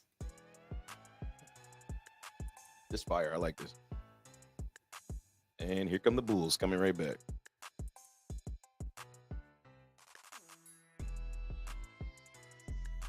Like I said, it just seems like the market. How much do you guys think is a good starting amount for a personal account on Tradeovate? I think I'd say like 1,500. In my opinion, I mean, it just depends on what you're trying to do, right? Like if you understand that it's going to be a slow growth and you're trying to grow it slowly, then just trade. I mean, Dave said he started with $600. You should always start with what you can afford to lose, right? And what you're willing to lose. Like think to yourself like this. If somebody snatched whatever amount you're trying to put in a trader vape, they snatched that money from you and threw it in the furnace. You would be upset at the act, but would that hurt you financially? If the answer is no, then start off with whatever that number is, right? Something that you can truly afford to lose and it won't hurt you, right? Once you find that number, then put that number in there. And then, obviously you need to find a strategy. So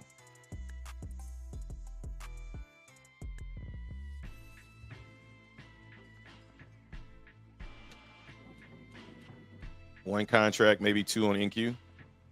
Minis or micros? I think it's about if you're talking about minis, I think you need like $1,000 per contract or something like that. Yeah, those trap sellers, those trap buyers up there are slowly about to start stopping out, in my opinion.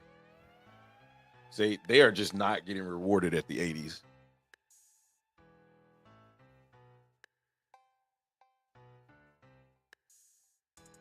Yeah, I like to see us flush down through this level right here. I'll tell you one thing. We come back up to these 80s, I'm shorting this market. I've seen us come up here about 15 times and not get rewarded. So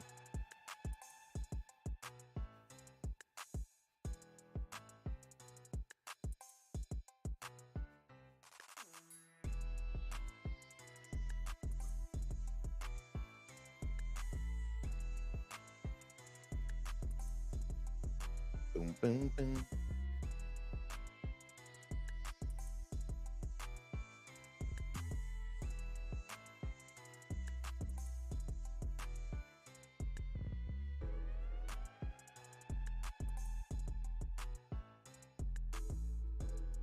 Just be kind of fire.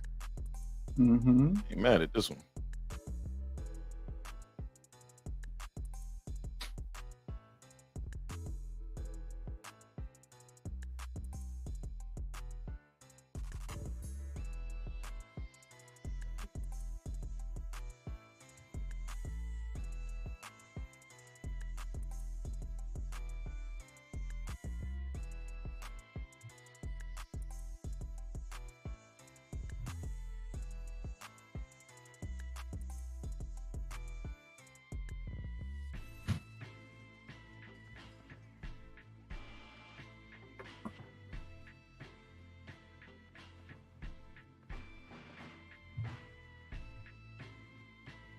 This buying is just like, this is not relenting.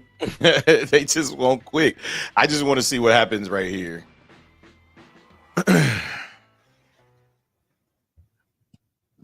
And then back up into those 80s.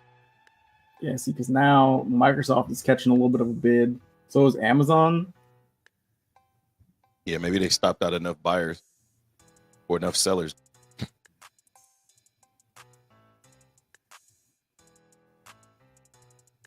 I just feel like they got a genuine interest in knocking these not letting these buyers get rewarded up here. Well, they're all moving up.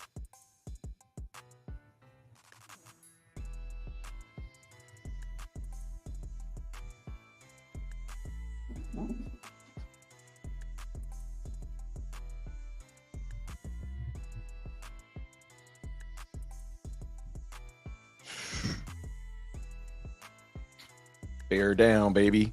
How about them Bears, man? Beating the Lions, baby. Kind of rooting for my Bears now that I know Carolina is definitely going to be the last team. The last place team. What, Carolina and the Patriots are like in a fight for last place right now, right? Carolina has 1 W. How many wins the Patriots got? I think 2.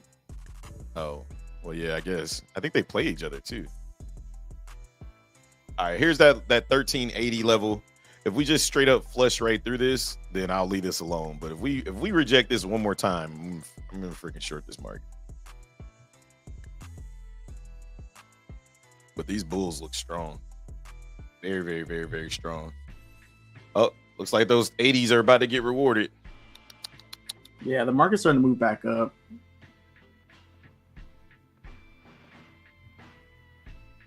Yep, that 1 hour candle is starting to look super bullish now.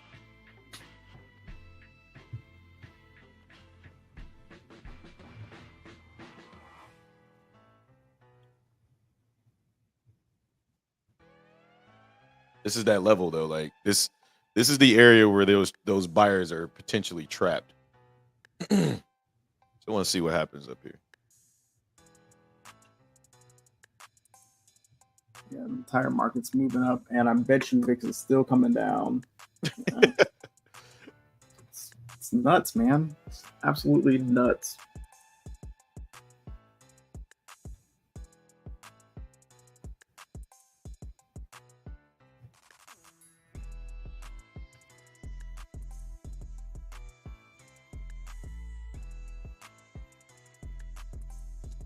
Yep, looks like they about to get rewarded. All right, that trade idea is kind of out the window. And there goes. Or is this the sweep of the highs? Let's see. Oh my goodness. All right, they officially trapped enough sellers, and now they're oh my goodness. What is this? That was explosive. Wow. All right, so now those buyers in the 80s are getting rewarded. That's for sure. All right, yeah, market's kind of waking up here.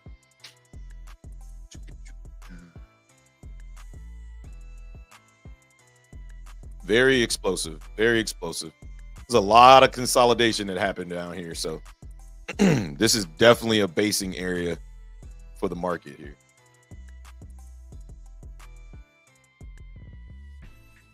All right, Bear Down, Chicago Bears podcast. Is that Bleaves? Isn't that Bleaves channel? I don't know. Does Justin use a Polaroid camera? Yeah, that's Bleaves. What's Lord. up, Bleaves? I know Bleaves had a Chicago Bears podcast. Yeah, I think that's his other channel, the Bears podcast. Why? You complain about Justin Fields every day, all day? Hey man, chill out. Like you got something to cheer. Y'all only got 3 more games more than us. Yeah, well, hey, we're still in the playoff race.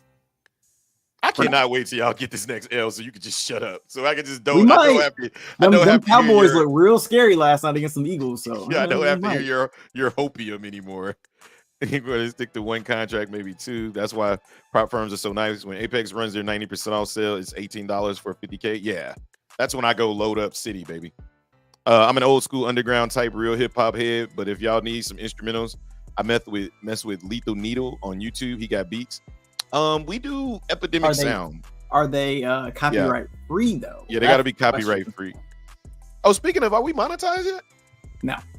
So for whatever reason, they didn't roll out monetization for Americans for 500. So yeah, we need 1,000. It's for Americans. Yes, for Americans. So when did you figure that out? When you were trying to figure? Because you've been telling me 500 this whole time. Well, all the YouTube people was like, yeah, all you need is 500. I'm like, nope, all you need is 500. And then like I tried it, it didn't work. And I was like, great. I was just gonna keep scaling my Topstep, but I might just cash out and open up a personal. I don't see why not. You know, you're doing the same thing. Just know that you need to size down because you're putting all your risk on the table now. My full-time job takes care of everything I need. Yeah, same here. Everything's selling off except NQ. I hate these days. I know, Jonah. I'm so confused. I'm like, bro, what is going on? Like, you really need to sell off up here. I haven't given up on my sell position, or I don't have a position, but my sell, my bearish thesis up here. But now everything's pushing back up, Joe. So it's like we sat there and held this level until the stocks found a level that, you know, they could push off of, and now we're pushing. Oh my God, y'all crazy. Good morning. Go get them Bears. Yeah, man, they look good this week. As long as they beat the NFC teams, I'm cool with that. NFC North teams. Bear down. Let's get it. For me, it's easy to set automatic take profits. Is your friend with? Are you using cash account? Yeah, 100%. My English so bad when you are using cash account. Just don't be greedy. I agree. Yeah, and now you see the market just literally stayed at this level on NQ until the stocks woke up. And now ES is waking up, right? ES is starting to push out of this area and everything is kind of waking up, which I'm okay with, right? Like I'm okay with just relaxing and letting the market do its thing. We'll get more movement. We'll get more opportunity to trade. And where I want to trade right now is two places. I want to trade either here or in this white box down here. Okay. I'm expecting a pretty big push once we get through this supply zone. So, and this kind of fits our other thesis, Jay, of like anytime we're going through a huge supply zone, it usually is really slow because we're that's why we see all that selling on the way through here. It's like there's like so much selling going on because we're just filling all of this liquidity up through here. Yeah. Yeah, this whole time the VIX has continued to just stay down. It's ridiculous. But again, it makes sense, right? Because I mean, the buying's stronger than the selling. The selling is just passive orders being filled. Man, I was spot on with my target. Oh, this would have been like a $200 move or 200-point move. Oh man, when I get long in the morning or short in the morning, I'm gonna just leave it. Like I'm gonna just take my good entries where I feel are good entries. I'm gonna just leave it because every time I sell it, it goes where I thought it was headed to anyway. Every time. It's been like a $4,000 trade. Yeah, I was long here this morning. I was long. I sent Justin the picture. I was long at 271 while I was brushing my teeth right here. And my target was this middle line right here, 371, 100 points. And now we're at 410. So that one bit me in the butt.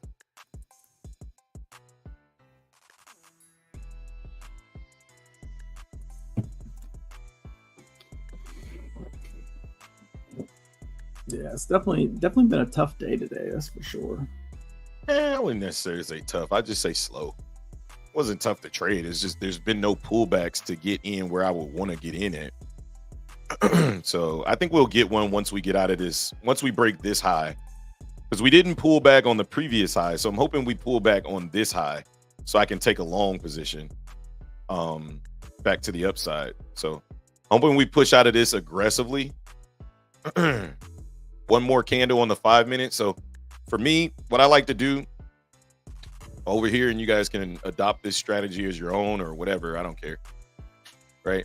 So we got this aggressive selling or aggressive buying out of this area, right? We broke structure and then we pulled back and you see the market rally from there, right? So that pretty much closes any gaps in this area. So now I want to see this area right here, right? I want to see this area from 376 to about 356. I want to see one more rally candle out of here, right? And then I want to see the market aggressively, which we've already broken structure, right? So that hits one of my criterias, right? Break of structure, aggressive buying out of the area, a basing candle. And then what I want to see on the way back down is I want to see this aggressively push up like that, come back down, push back up some more, break structure one more time, and then come roaring down into my area. Then I'll look to long the market coming back up, get a nice little inverse head and shoulder, and then I'll look to long the market targeting the next supply zone. That's what I want. So that's what I'm waiting on. And my target's going to be this 489.50 level. So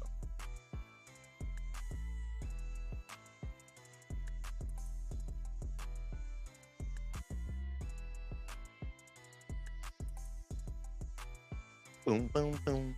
Just being patient. Everything works out eventually. Just got to be patient. You don't have to be. You can do whatever you want. You can go trade this right now. It's not going to make me a bit of difference. But for me, I just try to remind myself that I know my strategy works. So I just wait. I'm expecting a pretty big rally once we get above 420. Oops, I just closed. Oops, I'm not gonna close that. 29 November high. Okay. Yeah, I think we'll pull back. I think we'll still rally. I mean, we already rallied above this area, close this structure. I expect us to come back down. Like I said, there's two areas. One right here and then one right here is where I'm looking to trade. Either one of those will suffice for me.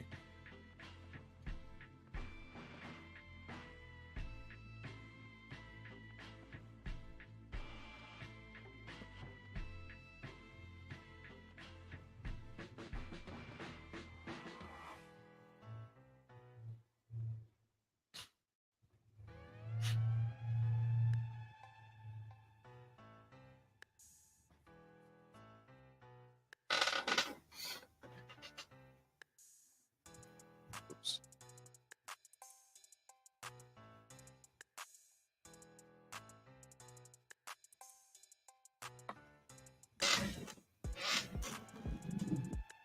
Need some oil for that chair. Yeah. Damn. So Microsoft pushing, Amazon's pushing, Apple's pushing, but Nvidia's trying to still sell down. Nvidia's in that same stupid little pattern.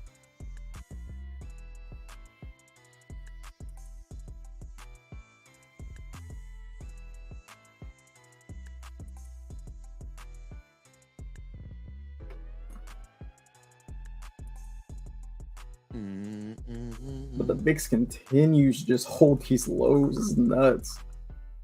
Yeah, those buyers got rewarded. That's for sure.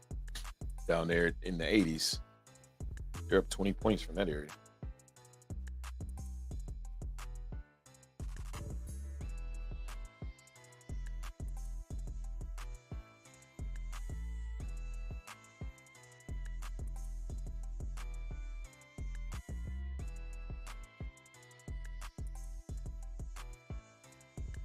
Man, this thing is so far gone. It's almost like, why even long the market? Just look for shorts this far. I'm not looking for longs. I don't want to long the market.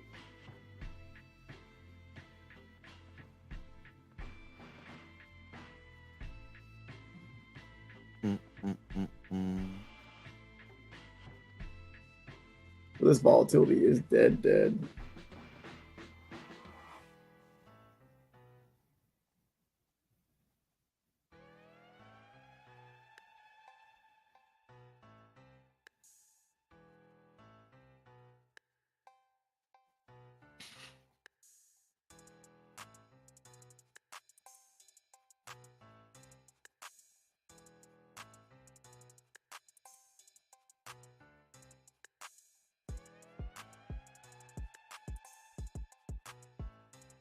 What you doing over there? Oh, you just hurt my hand. I'm a leather. All right, here we go. There we go.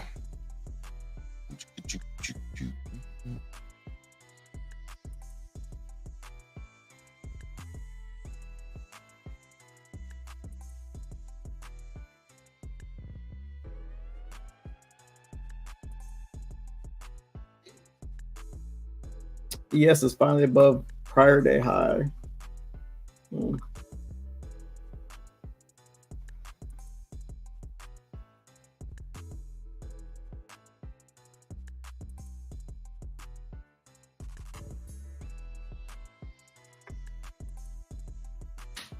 Nvidia is starting to sell off. ES is selling off, or not ES. Apple starting to sell. Just want to see a retest. Yeah, we finally broke some structure over here on the 1 minute for NQ here.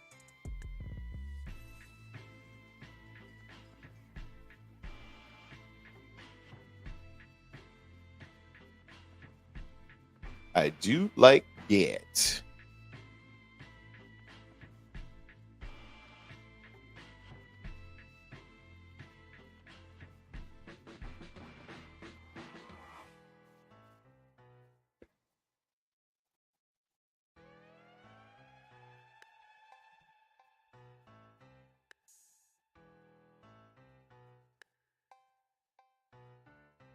Oh boy.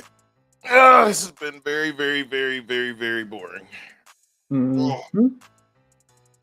I do That like is what how I'm that seeing on is. the 1 minute for shorts, guys. I do like maybe a pushback into 406, but if this thing's not gonna pull back, it's just gonna play games right here, then I'll just let it continue to push down. I don't know if you guys can hear me. My mic was kind of far away, but No, they heard you. yeah. Yeah, I'm waiting for this to pull back. Potential inverse head and shoulders right now on the 1 minute on ES, I and think we're in supply. a head and shoulder. Or sorry, head and shoulders. You're right.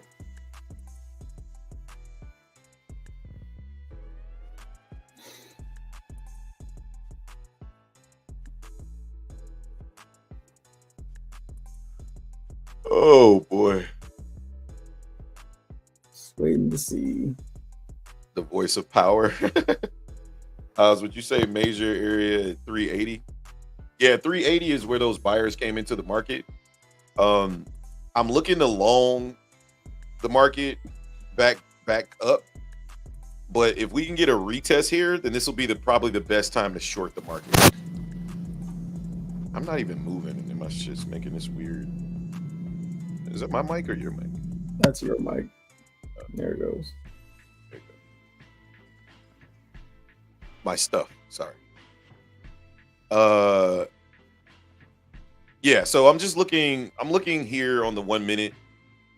I got it on the 15-second over here, but I'm just looking for price to come back up and give me a retest, right? Just come back up here, put in a lower high, and then I'll look to short it back down. But clearly price has other plans today, so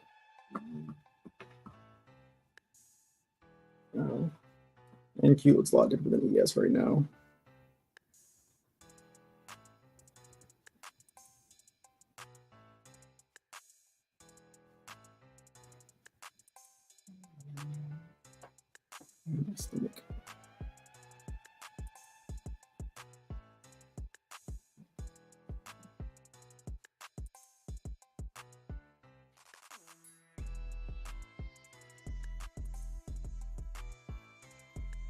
Delta trying to put in a higher high. Yeah, we're trying to hold above 80, right? You see this is 85 is the level that I was talking about, where those buyers are basically trying to hold the market. And you can see as soon as we hit 85, 75, buyers came right back in. I'm looking to get these buyers underwater. And all I want is to come back up here and retest and get rejected one more time. It looks like we're kind of pushing up toward that area. So I'll get ready to potentially take a trade up here.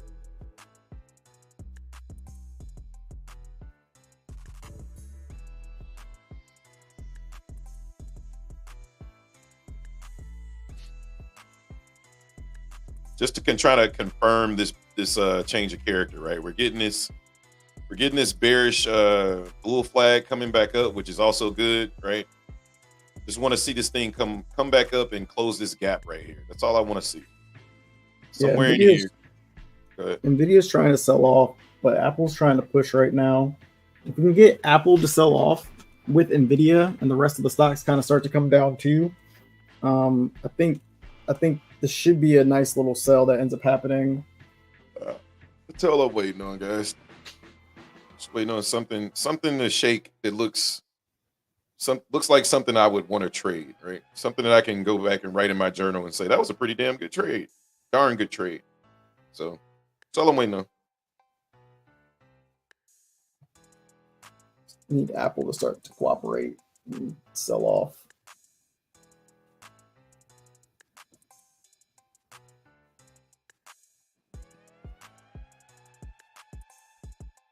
Yes, looks like we're starting to get a little bit more volatile. Finally. Yeah, we're trying to break out of this bear flag here already on NQ. Doesn't look like I'm gonna get what I want.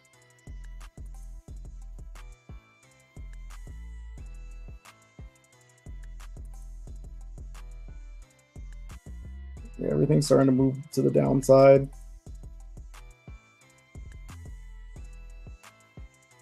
We're breaking down below. Yeah, there's the breakdown on NQ. Complete flush on NQ. Yeah, we're coming down on ES as well.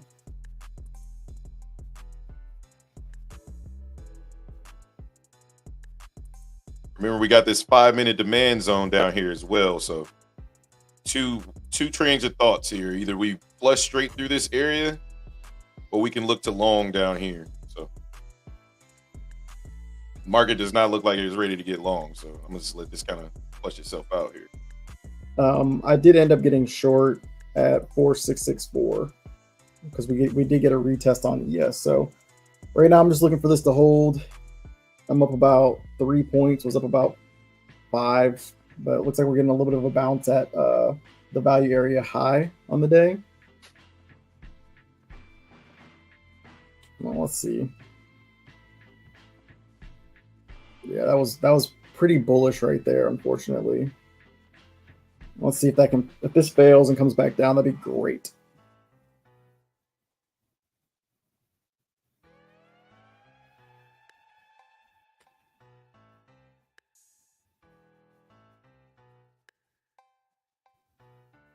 That was a pretty bullish 1 minute candle we just got.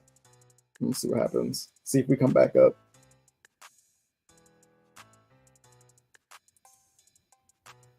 It's kind of been the story of today, honestly.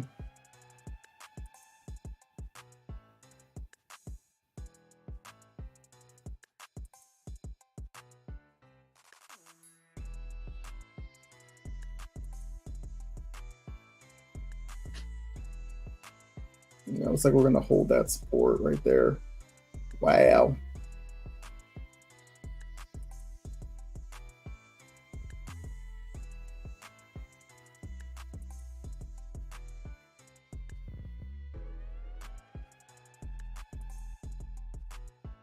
Sure, all the stocks did that reversal thing. Not really. Apple's still trying to come down. Nvidia got a little bit of a bounce. Hopefully, this bounce can kind of fail on Nvidia. Looks like all the stocks are trying to come down, so I think I'm still in an okay position. Just a little bit of a retracement back to the upside. Apple's still trying to come down. Hopefully, Nvidia can come down. Microsoft is trying to come down, and Amazon's trying to come down as well.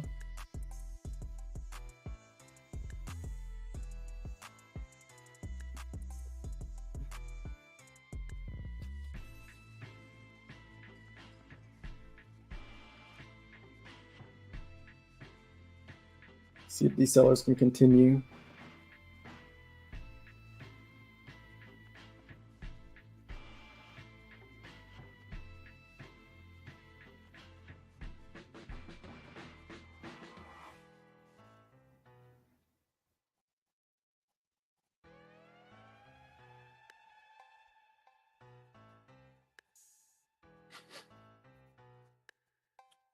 Definitely a lot more selling going on down here than buying. So looks pretty good. Yeah, hoping we can continue to push through this. Inflation numbers tomorrow. Midget. Zaba. Yeah, we got inflation. We got CPI. All right, there we go. Let's go. Let's flush it out.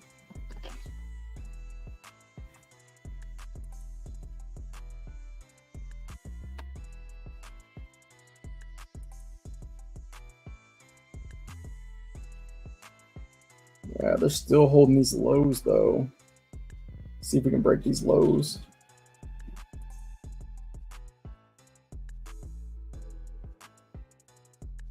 Yeah, for me on NQ, I'm still looking for longs in this area. Just waiting to see if we're gonna break these lows and go down to the next area, or is this thing gonna continue to flush out? This is my first area that I'm looking to long the market. Haven't gotten anything on the tape or on my chart that tells me it's ready to go long yet, though. So looks like you still may be okay in your short here. Yeah, I'm gonna go to break even now. I'm up 5 points.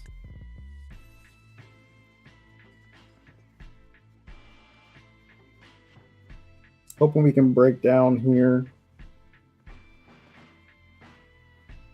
Kind of struggling a little bit, but there we go. Nice flush down. A little bit more volatile. See if we can break through VWAP.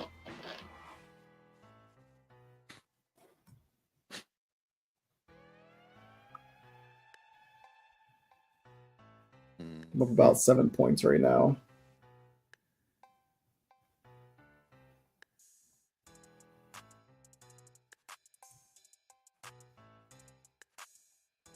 This is kind of an area where buyers have been kind of defending. So Yeah, this is just that order block right here. I think you're good on the way down until we get. I think we could come all the way back down to the morning open candle. I don't know what that looks like on 4657 area, and potentially come down to 4648. On right now, my take profits at 4653 is where I'm looking to. I think that's a good area. Out. But I just think we need to. You don't want to see this area break, or you don't want to see this area bounce, because this is, like I said, this is where I'm looking to get long down here. So yeah, this is where all that buying kind of started. So definitely could be an area for bears to kind of defend, or bulls to defend. So we'll see. All right, there goes the break of structure on the 15-second, which is exactly kind of what I'm looking for. I'm just looking for this thing to break here and then come back down and pick us up, right? So yeah, the VIX tried to pop and now it's coming right back down. Straight on these stocks, but Nvidia's still trying to sell. So is Microsoft, and Apple's catching a little bit of a bid, but see if this bid fails on Apple. Nvidia's almost in demand as well. So yeah, we didn't really quite close over that break on that break of structure there. Let's see if the low holds anyway, though. Really nice rejection by the bears. Yeah, really nice. Holding that trend really nicely. Trying to break the lows here so Justin can get paid. And then tag me in for these loans.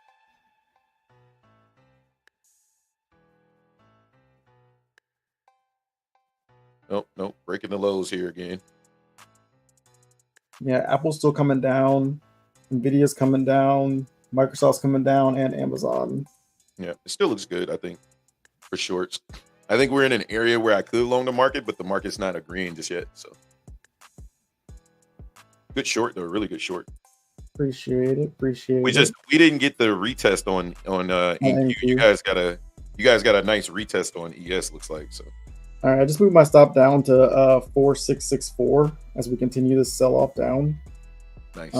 Still looking really, really good. Got to break down below here though. We're kind of in an area where I really want to see the market break quickly. Now we're at VWAP. We're below VWAP, so I kind of want to see the selling continue. This is an area where we bounced a few times.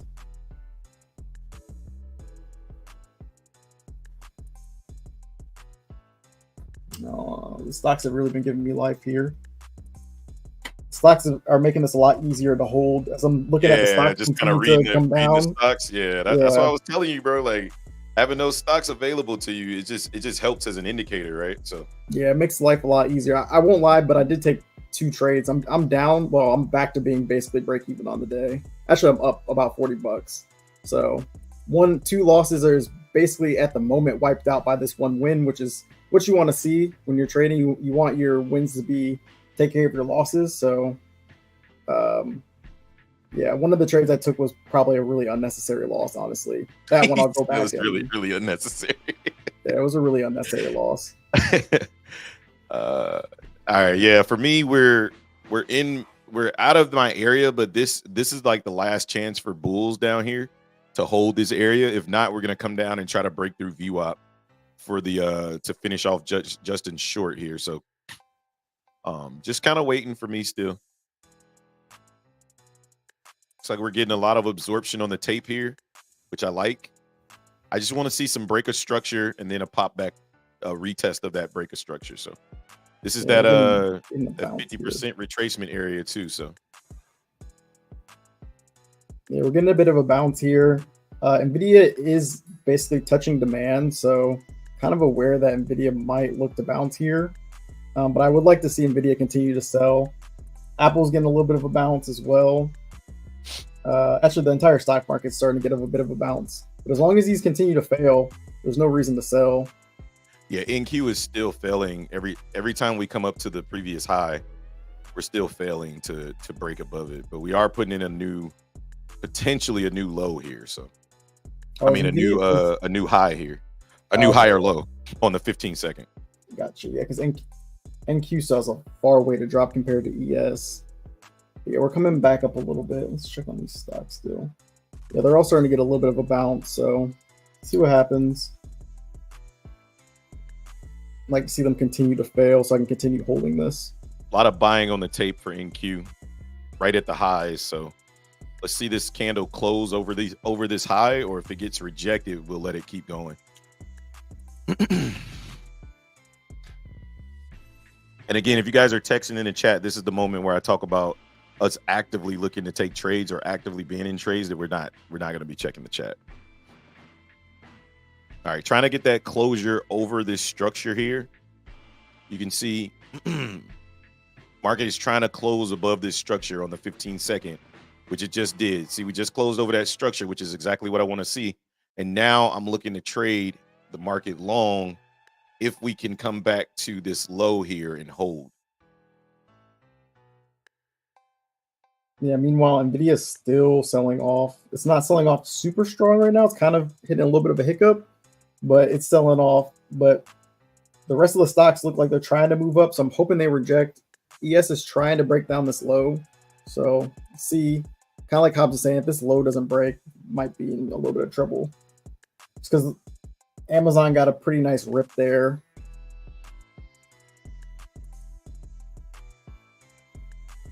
Let's secure some more points. Secure about 5 points on this trade now. Hopefully give us enough room to break this low.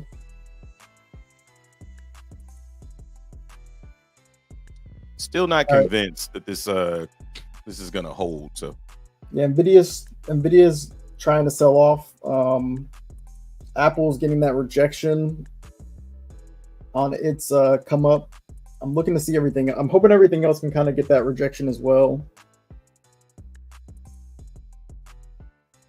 A lot of selling going down here at these lows. So just kind of waiting to see if we can get buyers just kind of step in here.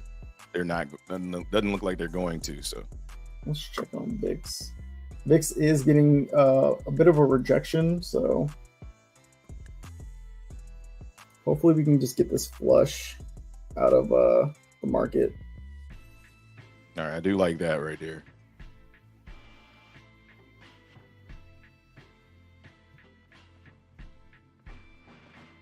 Yeah, looks like the market might be wanting to reverse a little bit. I don't know. We got to get above this previous high right here on the 15-second. There it goes, the push.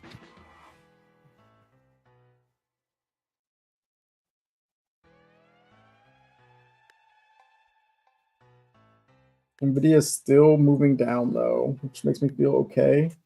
Just as long as the rest of the stocks can continue to kind of move down with it.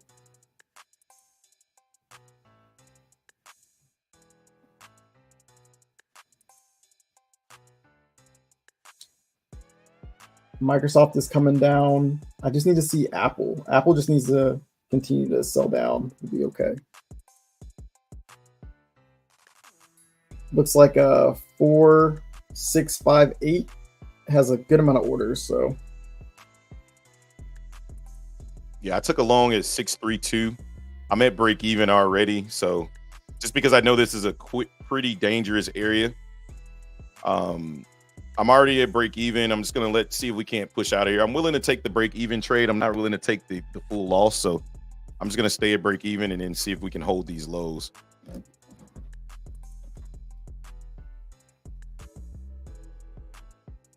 It's funny, like we're rooting against each other, but neither one of us can lose. I'm not rooting against you. We're just trading in opposite directions. That's all. Yeah, well, you know. I think this is an area where the market could turn around, or it can have a continuation on the way down. That's why when I got into trade, I was like, all right, I'm gonna go to break even really fast. You got it off the 15-second? Yeah, I got it off the 15-second. I'm stopped out right there, so let it continue coming down. It's still holding this low on the 15-second though. Like it just continues to hold this low, and this area just looks really, really primed to potentially go back up. So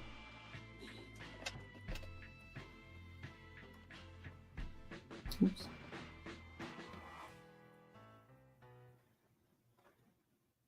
I said 632. I meant 652.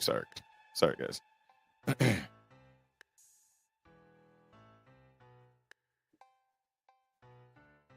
See, every time we try to drop, we can't drop. So I think I'm in the right area here. Apple's about to break its low and make a new low of day. Nvidia, it's funny because like the stocks, like they're not completely in agreement. So it's like it's taking a second for the ETFs to kind of figure out what they want to do with that information. That's kind of exactly what we were talking about this morning though, right? Like, yeah, just trying to like on a days where the stocks, okay, there's the low break right there. Let's see if this is what did he sweep though? Or is this a true low break here?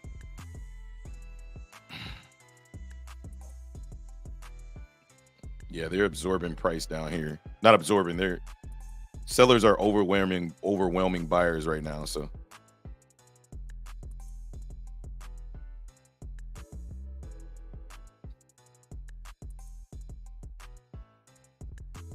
yeah, we broke the low, but we pushed right back. But Apple, that's what I mean. Apple's still selling down, but Nvidia is not. Nvidia is now getting a bounce out of demand. It's a lot of mixed signals. Too many, right? That's why I'm just like, let's see.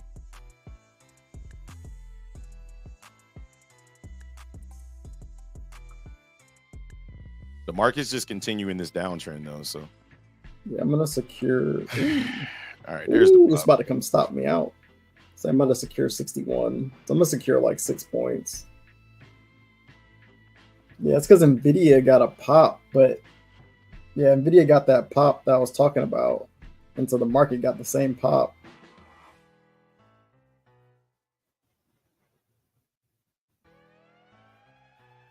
This might come stop. This might come hit my stop.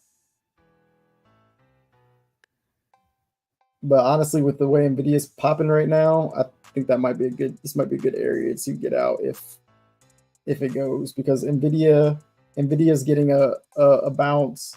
Microsoft is kind of getting that same bounce, and Amazon's getting a bounce. So yeah, I took it long at 348 out of this area, so I caught the majority of that push right there. So now I'm just waiting on the market to kind of push out of this area and go to the next demand zone. I'm hoping we get aggressive and break through this high and go to where I really want to go, which is 489. So let's see how strong this push is, and then we're already at break even. We're up about 20 points on the trade. Yeah, so we can't lose on the trade, but I want to try to push this one for where I think it can go. Yeah, I got out. I made 240, so now I'm only down $40 on the day. So not bad at all. Not bad at all. I think that was a good area to get out. Just looking at the stocks, everything started to reverse kind of at the same time. Nvidia is getting a really nice bounce out of demand, and yeah, this thing could decide to flush lower, but it's not looking like it was a strong demand area on the 5. That's why I was like really like focusing in on this area, because I'm like, if we're gonna bounce somewhere in this area. We have the 50% retracement right there, and we still could continue to come down. I'm just hoping that we hold this area and get a nice aggressive push from here. So we're gonna lock in 10 points so we get something for our time. Thanks, right there. Akrim. I hope that's the right. We're up about $400 on the trade. So kind of watching it on the 15-minute. Trying to debate, because I did this morning, man. You know what? I'm gonna go to break even and just hold it there, because I know if I try to lock in the 10 points, it's gonna kick me out for 10 points, and I don't want the 10 points. I'm already up on the day. These are pretty much profits to risk. So let me lock in enough to cover my break even, which is about 2 points, and I'm just gonna let the trade work itself out. All right, now we can focus back on the chat. All right, so we got rejected at 29. We wrote that already. Hope some of you caught it. Yeah, Justin got it. He got the whole thing. Now I'm trying to catch the long back to the upside. I understood the short. I just think that the longs are stronger, right? So I I agree, understood that the but market you could go didn't short. have the I wanted to pullback. stay in trend. What's up? You also didn't get the pullback on NQ that we No, got on. no. If I would have got the pullback, I would have definitely shorted it with you. But yeah, we didn't get the setup that I wanted, so instead I took it long. And the long probably is the better move, and we got a really nice bounce on Nvidia off of demand. Yeah, the longs is just the trend, right? So as much as I want to short the market, I know this market has just been so freaking strong that I would rather go with the party that's in control, unless I had a reason to short it. And as much as I wanted to short with Justin, I wasn't getting the same look that he was getting on ES. And sometimes that happens, right? Like the setup looks different on different instruments. So once the setup didn't look different it didn't look the same for me. I said, nope, I'll just take what I can get. So 386 is going to be a level that we need to push aggressively through. If we get rejected at 386, then I'll probably look to secure profit. But right now I'm long at 348. We're up about almost 30 points on the trade. And my target is these highs up here at 419 and potentially 489.50, the next supply zone. It just depends on how aggressive we get out of this area. I only have one contract, but I want to make sure that I maximize the contract, because my goal is to try to build a cushion so that I can trade more contracts later on in the day. Because I think I'm going to try to trade when I get off a stream bigger size, right? So, but I want to make sure I have a decent size cushion when I go to trade bigger size. So trying to get above this 30% retracement level right here. Looks like we're failing at the highs here.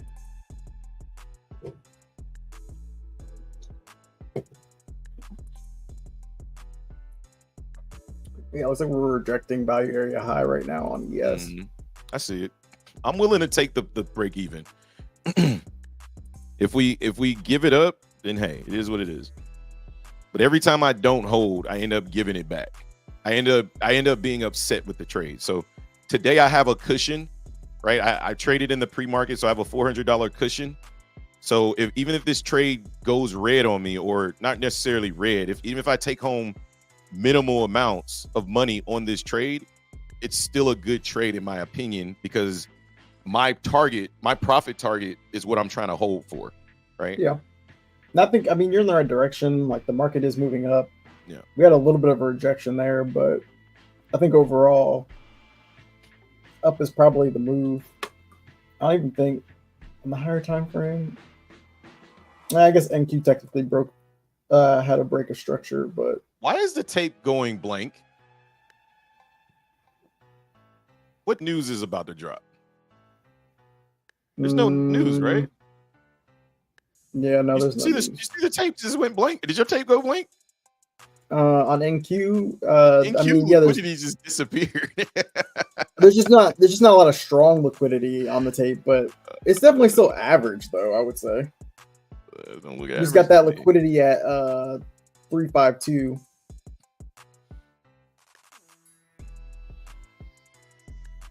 I think this is a good time to take a potty break, and that is weird though. They did move everything. You saw that, right? I'm not tripping, right? I mean, it's still gone. It's not there. Anything that was deemed strong is not on. No, it's not on the liquid like that. That's what I mean when I say like the hot liquidity is gone. Like they're preparing for some type of news. Maybe. It's probably something on is there a speaker or something coming on that's like not on the schedule? It's not on the schedule. I don't know. I'm gonna go to CNBC, but this is weird. Anytime I see this, I get freaked out. Sell pop buy drop says 3-year note auction. No, it's the 10-year note at noon, or is it the 3-year note coming out right now? Yes, yeah, I think he's saying maybe the 3-year bond auction is starting or something. It's not on the news. I mean, it's not on the list of news. But. Yeah, I don't know. the tape did just get pretty bare for. It got super bare, right? I was like, what just happened? I don't know. Whatever.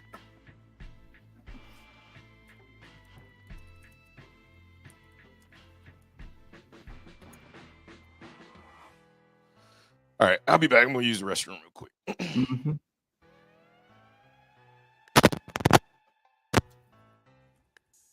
Let's see if I can find anything about the stock news.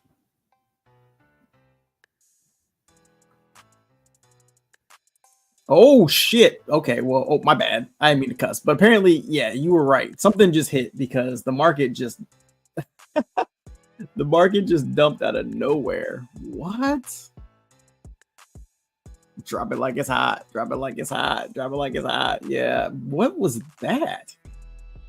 Well, should have stayed in my shorts. I didn't know that was gonna happen though. Jesus. Well, it's safe to say that Hobbs probably got stopped out of that long he was in. Yeah, he was right though. Something just came out. I don't know what it was, but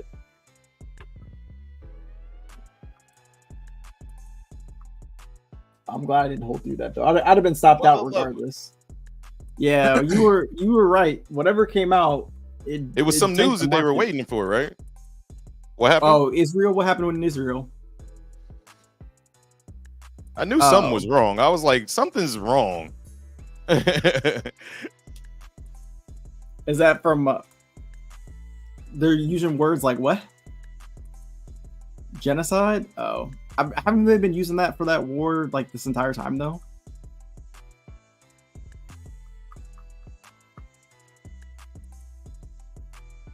Yeah, I knew that wasn't good. I was like, okay, something's not good right now. Whatever's happening is really bad for my trade right now. I was like, huh. I was like, I ain't the smartest person in the world, but this does not look good. That's all right. We still secured 2 points on the trade. I'm not tripping. Like I said, I was willing to let it go to profit target. And I feel like it would have gone to profit target. It definitely would have. If whatever is about to happen didn't happen. So yeah, it was definitely coming back up. Yeah, we were coming back up. So it's unfortunate, but it's all good.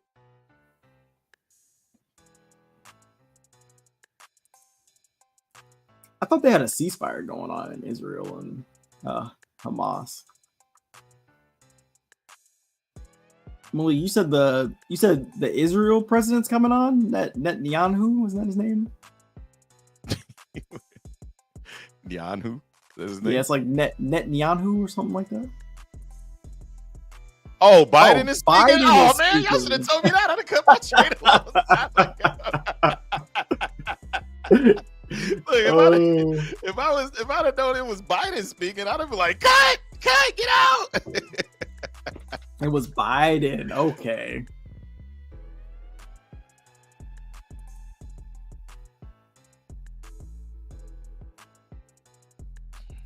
Oh my goodness. So it was a triple whammy. Yeah, it was like, oh, you trying to get in right now? All right, right now? All right, say less.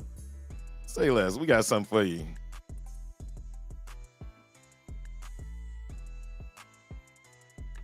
Yeah, there was something, like I said, the tape was clearing.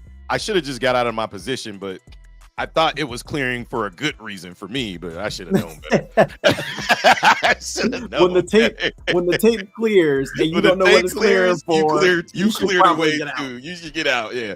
Note to self: every time the tape clears, you get out. Like, goodness gracious.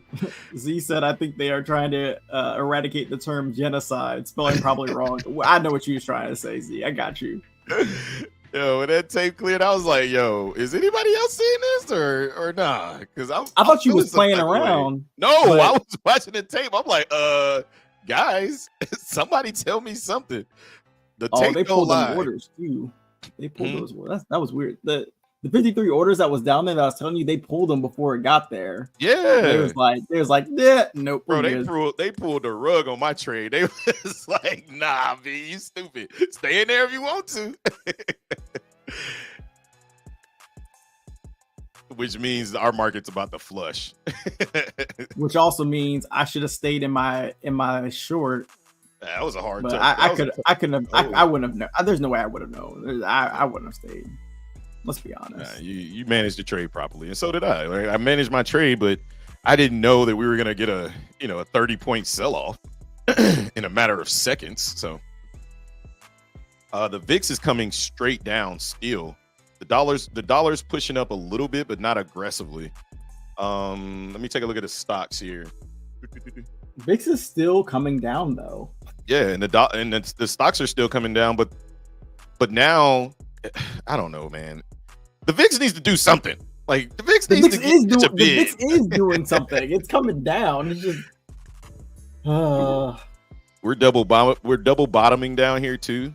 I kind of want to take another long just to get back into my position, but I'm not finna jump into this. I'm gonna wait till whatever this catalyst is, this unknown catalyst. I'm gonna wait till it kind of gets a little bit more clear. Yeah, I'm trying to find the Biden speech just for my own. We're not gonna play it on here, but I'm just curious what he's about to say. This looks good for longs again, though. I'm not gonna lie. Yeah, like the market still looks good for longs. Like they just gave people an entry, and it looks like Nvidia is double bottoming in supply. So, matter of fact, Apple's double bottoming too. You mean demand? Or sorry, you're right. Demand might be.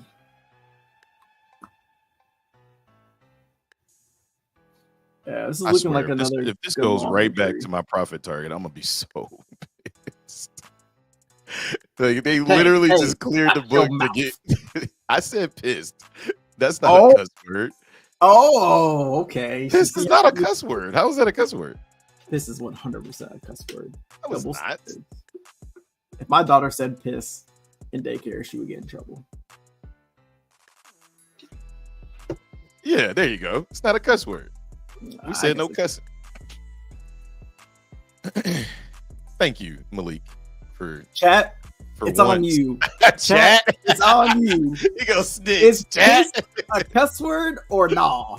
It's on you now. If I'm wrong, look, I'm wrong. If it is, we've ruined our promise because we literally said it like 10 times between the two of us now.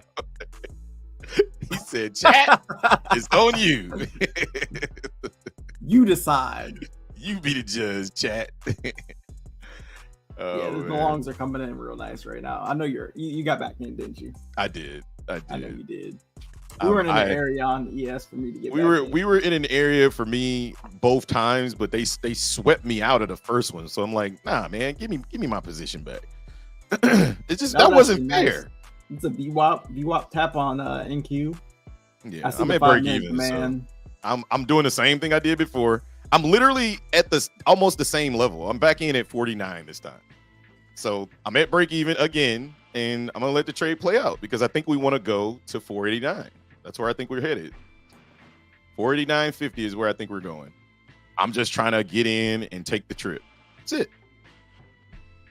Well, he says, I wouldn't want my kids to say in that context Hobbs used it. Shake my head. I would consider that a curse word.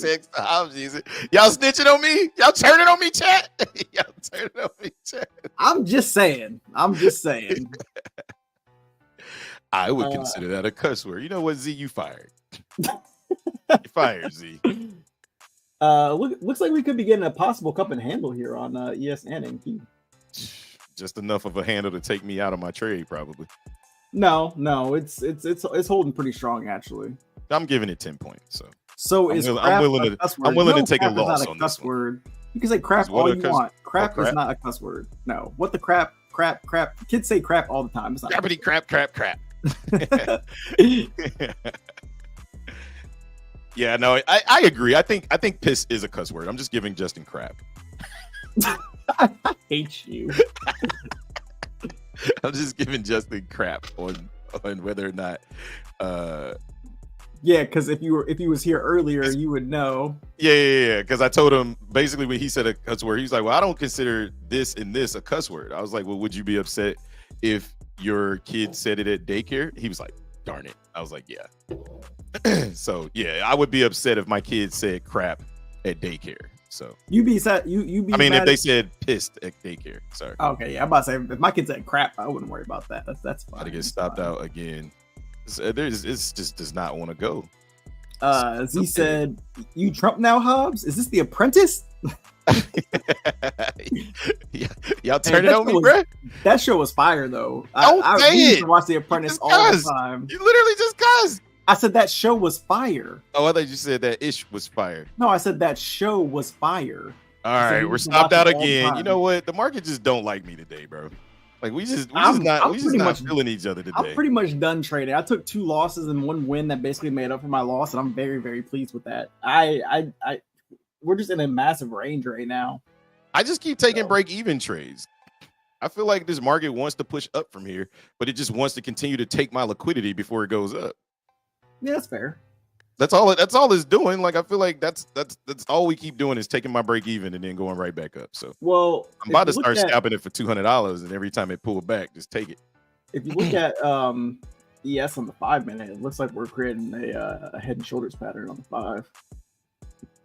Potentially, we just put in an inverse head and shoulders on the 1. So Makai said ugly head and shoulders on the 5 minute. I can't cuss, Makai, so I can't say that the A word. Ugly A head and shoulders on the 5 minute. I don't want the teacher to get mad at me. You're making this thing, aren't you? I did not. I am. First of all, we agreed.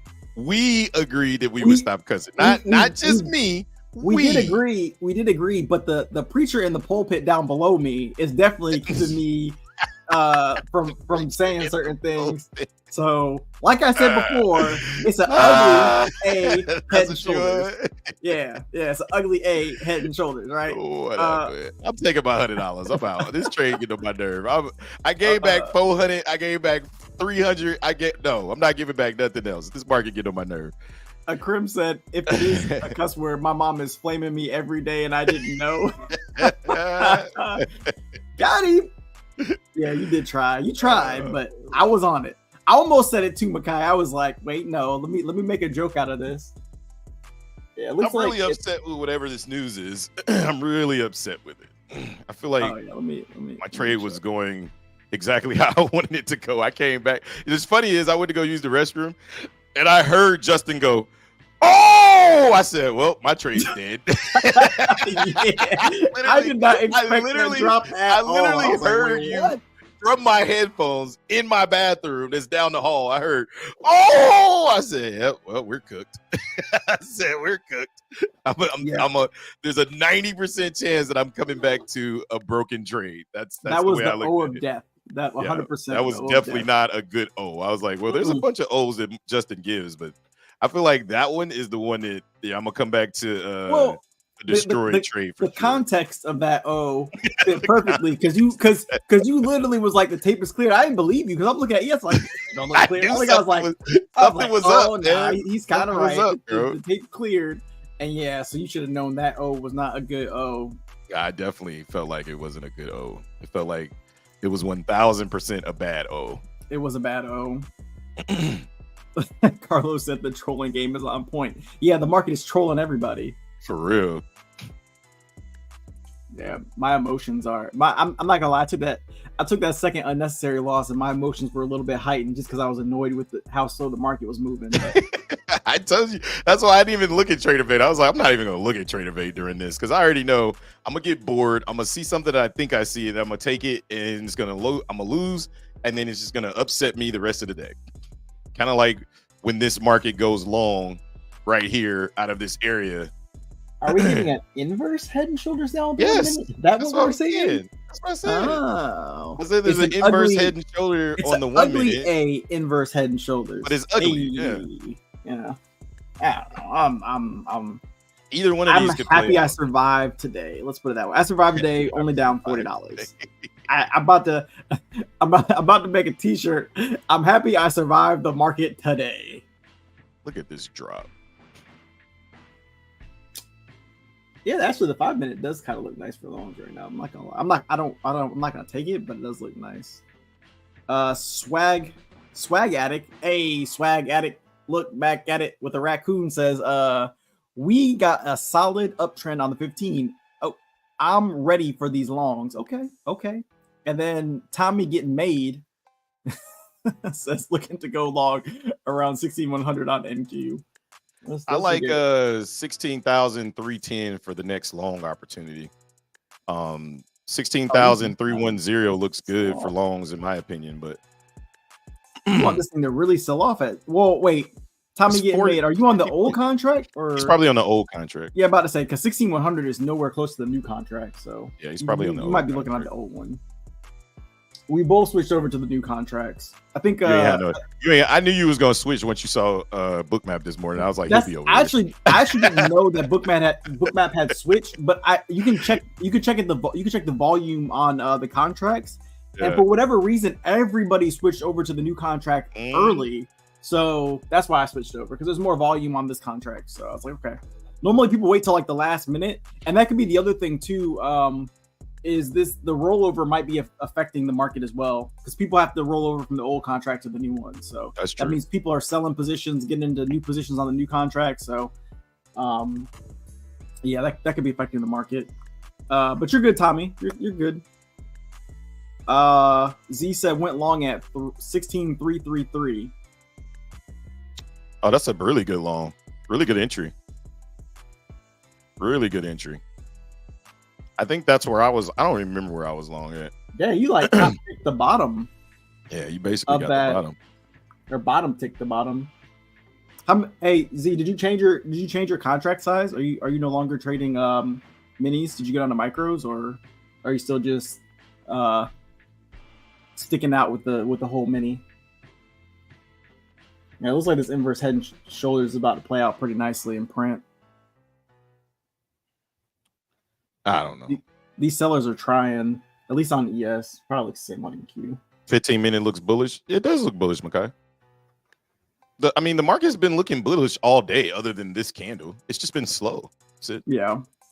Z, how does it feel being in 3 MNQ instead of one NQ contract? Hopefully, it feels better. Yeah, the 90-minute looks. The 90-minute looks kind of like it could go either way, right? It's a doji basing candle. You got about 11 more minutes in this candle, so maybe the next candle comes out as a nice rally candle. So we'll see.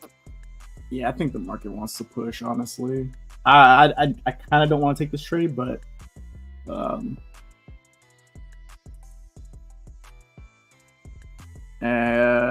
too conservative and protect capital started with NQ. Yeah, I mean, you definitely. I guess it's a double-edged sword. You can conserve capital, but you can also lose big too. But it's all relative at the end of the day. So if you're gonna trade with one NQ lot and you go down, you should continue trading with that one NQ lot until you break even. Right? You shouldn't change your size. Makai says 15-minute has a left shoulder and a head, but no right shoulder. Thinking it puts that in. Maybe. I don't think it has a head on the 15-minute. On the 15-minute, you can't really see the head. Are you talking about? Well, if you like talk about the head and shoulder, not the inverse. If you're talking about the head, and yeah, I see the head up here. I mean, if you're talking about the head and shoulder. Yeah, it's weird. It's like mixed signals because on the 1 minute, it looks like we're putting in a head and shoulders. On the 15-minute, it looks like we're putting in an inverse head and shoulders. But I don't know. I can see a lot here. That's why sometimes I'll just let it go. It doesn't look very clear. I can see the head and shoulders, but I can see an inverse head and shoulders playing out right now potentially. Well, I'm long, so it's not a bad long. I only see one way. you know when you get long and short, you're like, that's all I see. So less stressful and increased take profit. Let's go. Yeah, let's go. That's what it's all about. On Bookmap, these bubbles are so tiny, bro. Like, what is going on? There's no participants. I mean, there is less than what we're used to seeing. There hasn't been any aggressive push out of this market at all today. Yeah, like at all. Are tiny. Oh, but NQ's already pushing out, so ES will probably follow. We're barely pushing out. It's still pushing. Beggars can't be choosers. I'm not a beggar, okay? All right. I didn't say you were a beggar. I just said they can't be choosers. I'm not a beggar, okay? All right. Jonas said, y'all know what they waiting for. Yeah, we know. We know. Yeah. CPI tomorrow and PPI and F1. I told you, look, I'm long. There you go. I'm long, and I'm just looking for this push into 489. That's where I think we're going.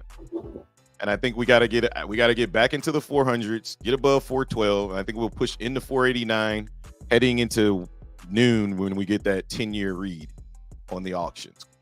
Yeah, so 2 hours away. Well, The 10-year read looks good. We'll push above 489.50.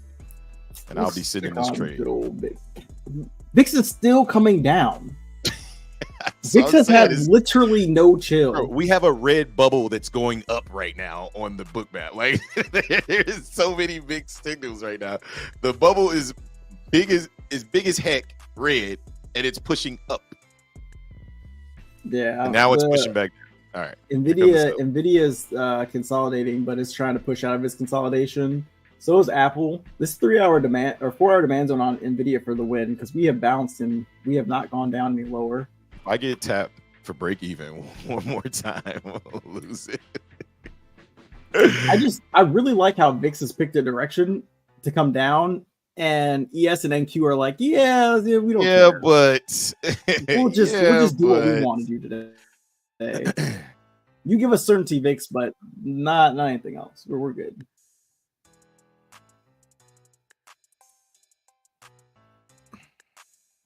Oh, good lord. All right, I'm giving it 7 points, man.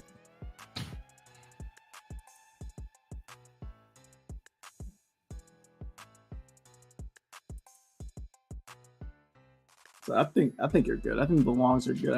I just think we're the thing that sucks is because we're such low volatility, like one big seller or one big buyer can change the entire landscape of this market, and that I don't like. That's no fun. It's really uncomfortable. Let me tell you. Oh, I know. Sure it is. Let me tell you.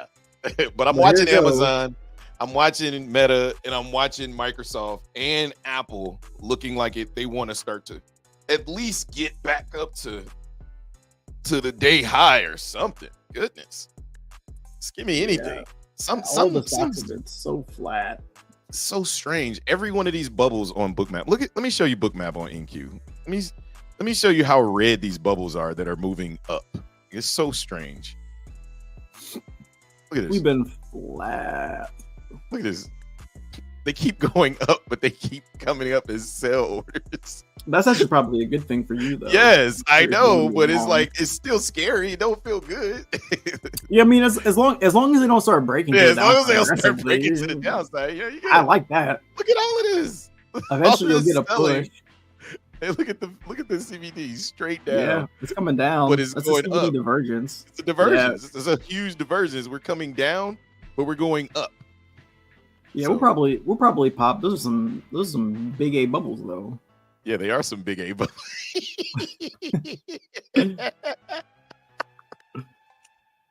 Oh my! Oh yeah, this is good, right? No, we're gonna. Yeah, it's good. It's good. All the sellers are getting absorbed by all some, of them. Some buyer. Some buyer is absorbing all of this selling. Look at how diverged. Look at how diverged the CBD is right now. Jesus, I just want to see some type of pop by the buyers. Yeah, me too. But, yeah, that's what scares me. I'm like, why are we not moving up right now? Yeah, me too. Yeah, me too. I'm gonna go to break even. I'm going to break even. I don't know what's gonna happen here. I'm just gonna go to break even. There is a massive amount of selling on NQ right now. It's not even funny. Look at this bubble. There's a massive. Look. All of these sellers are getting absorbed right now. This market is about to go crazy if these buyers fail. I'm talking about crazy. Look at this. Somebody is absorbing all of these sellers, guys. This is unusual to me. I don't think I've ever seen this. This is a huge CVD divergence. Nah, it definitely is very big CVD divergence. Definitely is very big. If we start to pop here, I'll look to take NQ long if we can pop, because I do like this a lot. And this is very abnormal. I could take it back up to the high or something. If we break out of here, this thing's gonna go. Yep, and here comes Apple. Come on, Apple. Do your Superman thing.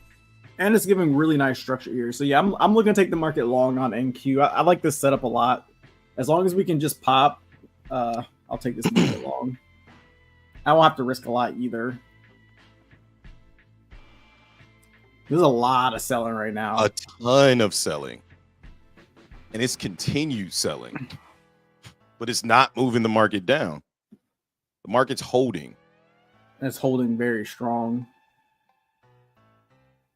This is very, very interesting. Yeah, I'm curious to see what happens. Like I said, I'm at break even, so knock me out. It wouldn't be the first time. It wouldn't be the first time today you knock me out for break even. So. Yeah, this is craziness. Since we forgot happy anniversary. Happy anniversary, babe. We both forgot. Yeah, we did forget. Happy anniversary, sweetie. It's our wedding day anniversary, but we don't celebrate that day. We celebrate a significant day in our relationship. So happy day of marriage, babe. Y'all are nuts. We didn't remember because neither one of us said happy anniversary this morning. It wasn't even this morning. It was yesterday. Dang. Yeah. My bad, babe. The 1 minute candle on NQ start TA make a barcode. I think they sending us a message. I don't know what the message is. I tell you what the tape's telling me. Well, the tape telling me is there's a big seller that's being absorbed, or there's a big buyer that's absorbing price. And I don't know if he gets put underwater, but the sellers are trying to put him underwater. Whoever gets rewarded in this situation, it's going to be a massive move in one direction or the other. Yeah, I agree with that, because every time we go up to the 70 level, there is somebody who's stopping price, and every time we come down, there's more selling. There's somebody who's stopping price on the other side. So we're consolidating. It just depends. I don't know who wins this battle. I just know that reversal may be starting. Please just text no crap when the market dumps. Freaking. They said 145 million was liquidated from the crypto market in the last 15 minutes. I was like, what? That's insane. All right, here comes that buyer fighting back. So maybe he's trying to put all those sellers underwater. If he puts these sellers underwater, we're going to hit my profit target and some. But if he doesn't, we're going to hit my break even.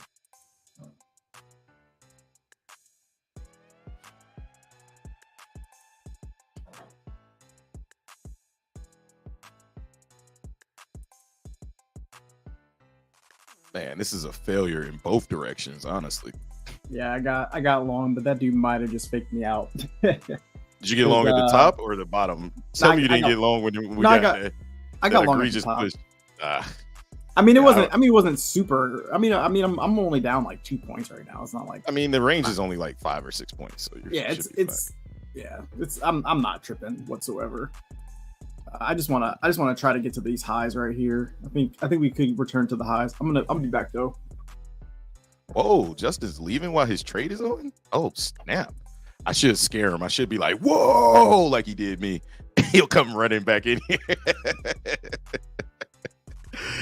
12 p.m. is a new 15-minute candle. Think it flies in less than 1 minute. Yeah, there's I think we got bonds in an hour.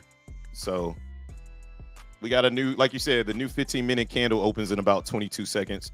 I think we get a fairly aggressive rally to the upside because all of this selling was not rewarded, and the divergence on the CVD was egregious. This is an egregious divergence right here. So no, see, we're good. We popped out. What you go do in like 30 seconds? I said I should be like, Justin got up and left. I said I should be like, whoa. I said I bet you he come flying back in here when he heard that. Oh no, I didn't hear anything. I wouldn't have heard it anyway. I said if I did do that, I bet you would come flying back in here. But looks like we're just playing around in this consolidation. Yeah, we just cannot break back below these lows. 6.4 has to be the stopping point for sellers. My stop is at 6.0, locking in a whopping 1 point. So there's that. Oh, don't you do it, Apple. Don't you do it, Apple. Yeah, Apple's doing it. Now. Apple's doing it. This is failure right here. Come on, hold these lows. Hold these lows. Don't you guys fail. You created all of this demand right here. Use it. Use it. Show them who you are. Oh, it's 11 o'clock, boys. 11 o'clock.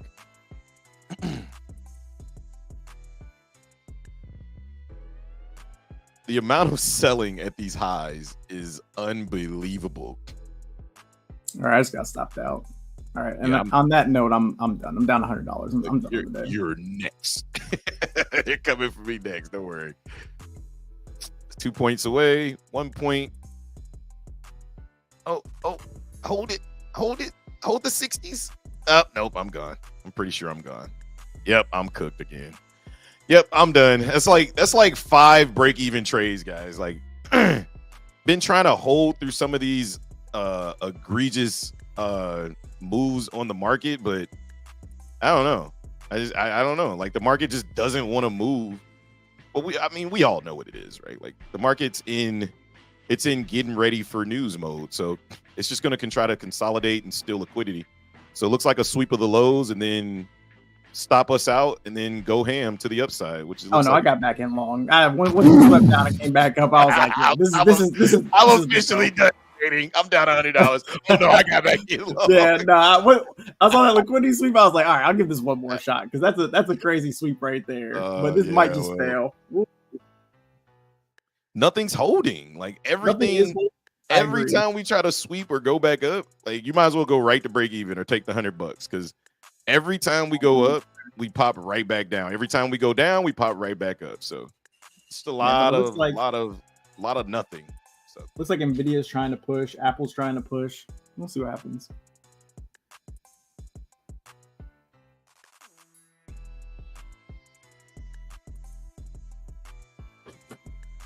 And it came down, retested the 90 and made them 15, went right back up. Yep, that's all it did. And Apple's pushing right back up now, so hopefully Justin wins on the trade. I'm done trading. I'm not interested in this price action today, ladies and gentlemen. Yes, price action is booty. I wouldn't say I'm not interested. I think it's too slow and it's too jumpy. So, I mean, it's still sticking to the rules of market structure. I just like strong market participants, and today we don't have that. Yeah, I'm up 10 points. I'm gonna go to break even now. I know that's right. This has not been the day. This has not been the day. This is not the day to ever out and find out. This is the day you go to break even and you stay there. You be like, nope, I am not giving nothing back. I am so bad with this handle right now. We're pushing out pretty nicely. Shut up, Justin. I don't want. Come on, I know you got back in long. I know you. When the market sweeps like that, you be getting back in. I know you don't know me, Justin. You don't know me.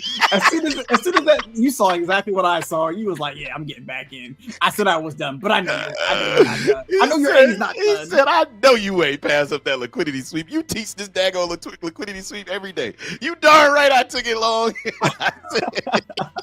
I was like, "I know he's in long." I saw that sweep. I said, "Oh no, you don't. I know you disrespectful. You so disrespectful, NQ. How dare you sweep me out of my trade?" No, you did not. I got right back in. I said, "Get my position back." I know you did. Yeah, I got back in at 6-4. Where did you get back in? 6-6. Oh, okay, good. I beat you. As long as I got a better position than you, I'm good. Just don't sweep the lows again. Just keep going up, man. We got the sellers underwater, guys. Apple is pushing. Like, just go to your home. Go home. That's all I need you to do. Go get in the hole. I can't tell you how many times I've been up $300 today and didn't take it. It's actually disgusting. I've been there. Disgusting. I've been there, and then you it's think really back, disgusting. Man, how many times I've seen if I just would have taken this, how many times I've seen myself up $300 today? It's been crazy. Did I say that? Did I say that quote? Did I actually say? Did I say it? You did say that. I'm sorry, Micaiah. I'm sorry, y'all. I apologize. But it's down to 21 people, so maybe we got our regular viewership in here right now. So y'all, I know y'all don't care. But yeah, my bad, y'all. My bad. I got carried away. The excitement got to me. All right, let's see. What I meant to say was, "You gosh darn right, bandit." You're gosh darn right. Gosh darn right, bandit. You're tooting and it's okay to curse if you quoted a movie. Yes, 100%, Micaiah. If you're basically saying this isn't me cussing, I'm just re-imitating Samuel L. Jackson, then you're good. Oh well, if you're imitating Samuel L., then you can expect a lot of f-bombs coming your way. I'm tired of these other loving states, of these other loving planes. You better be on a plane too somewhere. Oh my god! All right, guys, I'm long. I'm long like 364. This is long 366. He finally came home to the long train. Pause. Yeah, that was a huge pause. Good lord! Hey, I paused it. All right, man, chill. You know I ain't mean it. Chill. You coming at me like I meant it. I just kidding, man. Goodness, I misspoke. Okay, all right, okay. Can we get our push, Justin? We're going for 480. Do not sell until we get to 480. Okay. I mean, I don't know if we're going to 480. My take profits right now is 426. We're going at 489. I'm in a whole one mini, so I can't take profits. I mean, I can. Well, but I'm in Apex, so I will be trailing my stop. Yes, that would be good. That would be very good for you. And I think that's why I'll be taking so many break-even trades on Topstep. I'm like, wait, I don't get penalized? Man, let this thing ride. Let's go. Yeah, I moved up to the 80s now. I'm giving about 10 points. I'm up almost 30. When Justin gets stopped out, we'll just hit exit and clear. Oh, don't do this to me. Yeah. Get him out of here. Get him out of here, guys. I'm staying in. I have a target in mind. And we're still pushing. It's 489.50. We're getting there, baby. We're getting there. Full sin. Skip this trading NQ tomorrow. Hustle for life. Justin's gonna be the lone soldier on ES. He not, and again, he wears. Look, I'll trade either one. Okay, the setup was there for NQ, and that's more what than ES. That's what I keep trying to tell you. Stop trying to please anybody. Trade wherever the setup is, right? When we start trading Forex or whatever, like I'm trading where the setup's at. The setup was here on NQ, so I mean, also I don't like ES because ES just moves too slow. It's not even that it moves too slow; it's just not moving as far as NQ is. ES has moved 3 points since NQ started this rally, and you have to get all 3 of those points. You know what I mean? So it's like, I'm good. Now, like I said, I just think that.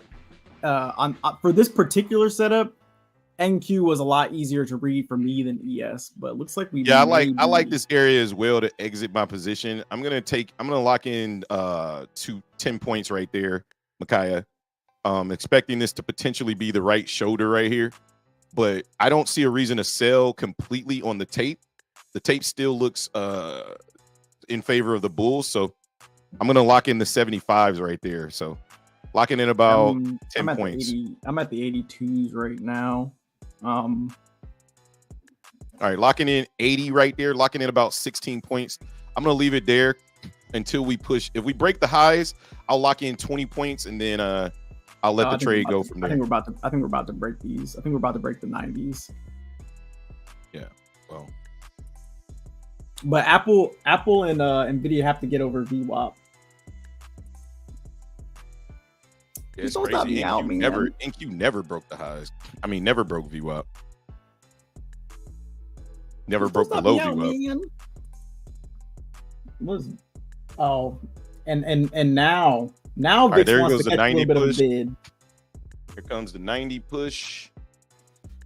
I swear I can't stand them. Let's get through these 90s, baby. Push into the 400s. We'll lock in 20 points. This is 5-minute supply too, by the way, that we're messing around. I know, and it's the right shoulder. That's why I'm locking in profit here. So I'm gonna lock in 20 points right there.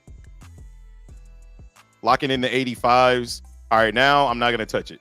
If we get knocked out at 85, I'm cool with walking away with 20 points, 21 points on the trade. The rest is just to see if I can get to 489. If we get knocked out at 85, I'll take that off the table. That's a 20-point trade for me. So, cool. Yeah, I'm at 85 as well, which is kind of the lower range of this consolidation. Yeah, it's really at 80, but I'm not willing to give it another 10 points. So if it does flush from here, we got to push here in order for me to hit my ultimate profit target. If we don't push here, I'll get kicked out for 20 points and I'll be done trading, locking in another $400 and a bunch of break-even trades. So yeah, I think this will get me back to being up on the day. Yeah, I'll be up on the day regardless of what happens. So I'll take that. It's about to come get us.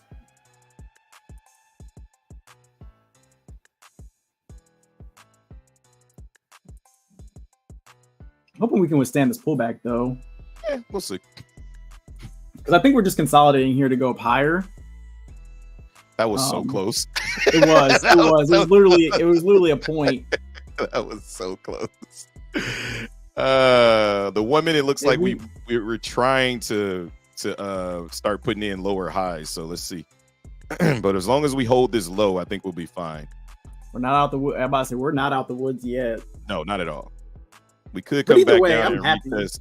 Oh, it's a 21-point trade. I'm good. That's what they say in Forex. That's 80 pips or I don't know. 4 times 20. Yeah, that's 80 pips. Either way, I'm walking away green on the day. Yep. And I'm perfectly content with that. This thing wants to push, then great. But this is also, like you said, an area where we could definitely reject. This is basically the right shoulder, right? Like we got rejected at 93. Putting in that right shoulder, we're giving it a little bit more room potentially to hold if we get an aggressive push on this falling wedge. If it falls too much, we'll get kicked out of the trade and we'll be on to go do something else. Because I'm done trading after this. I'm going to go do laundry. Yeah, I'm not taking much after this.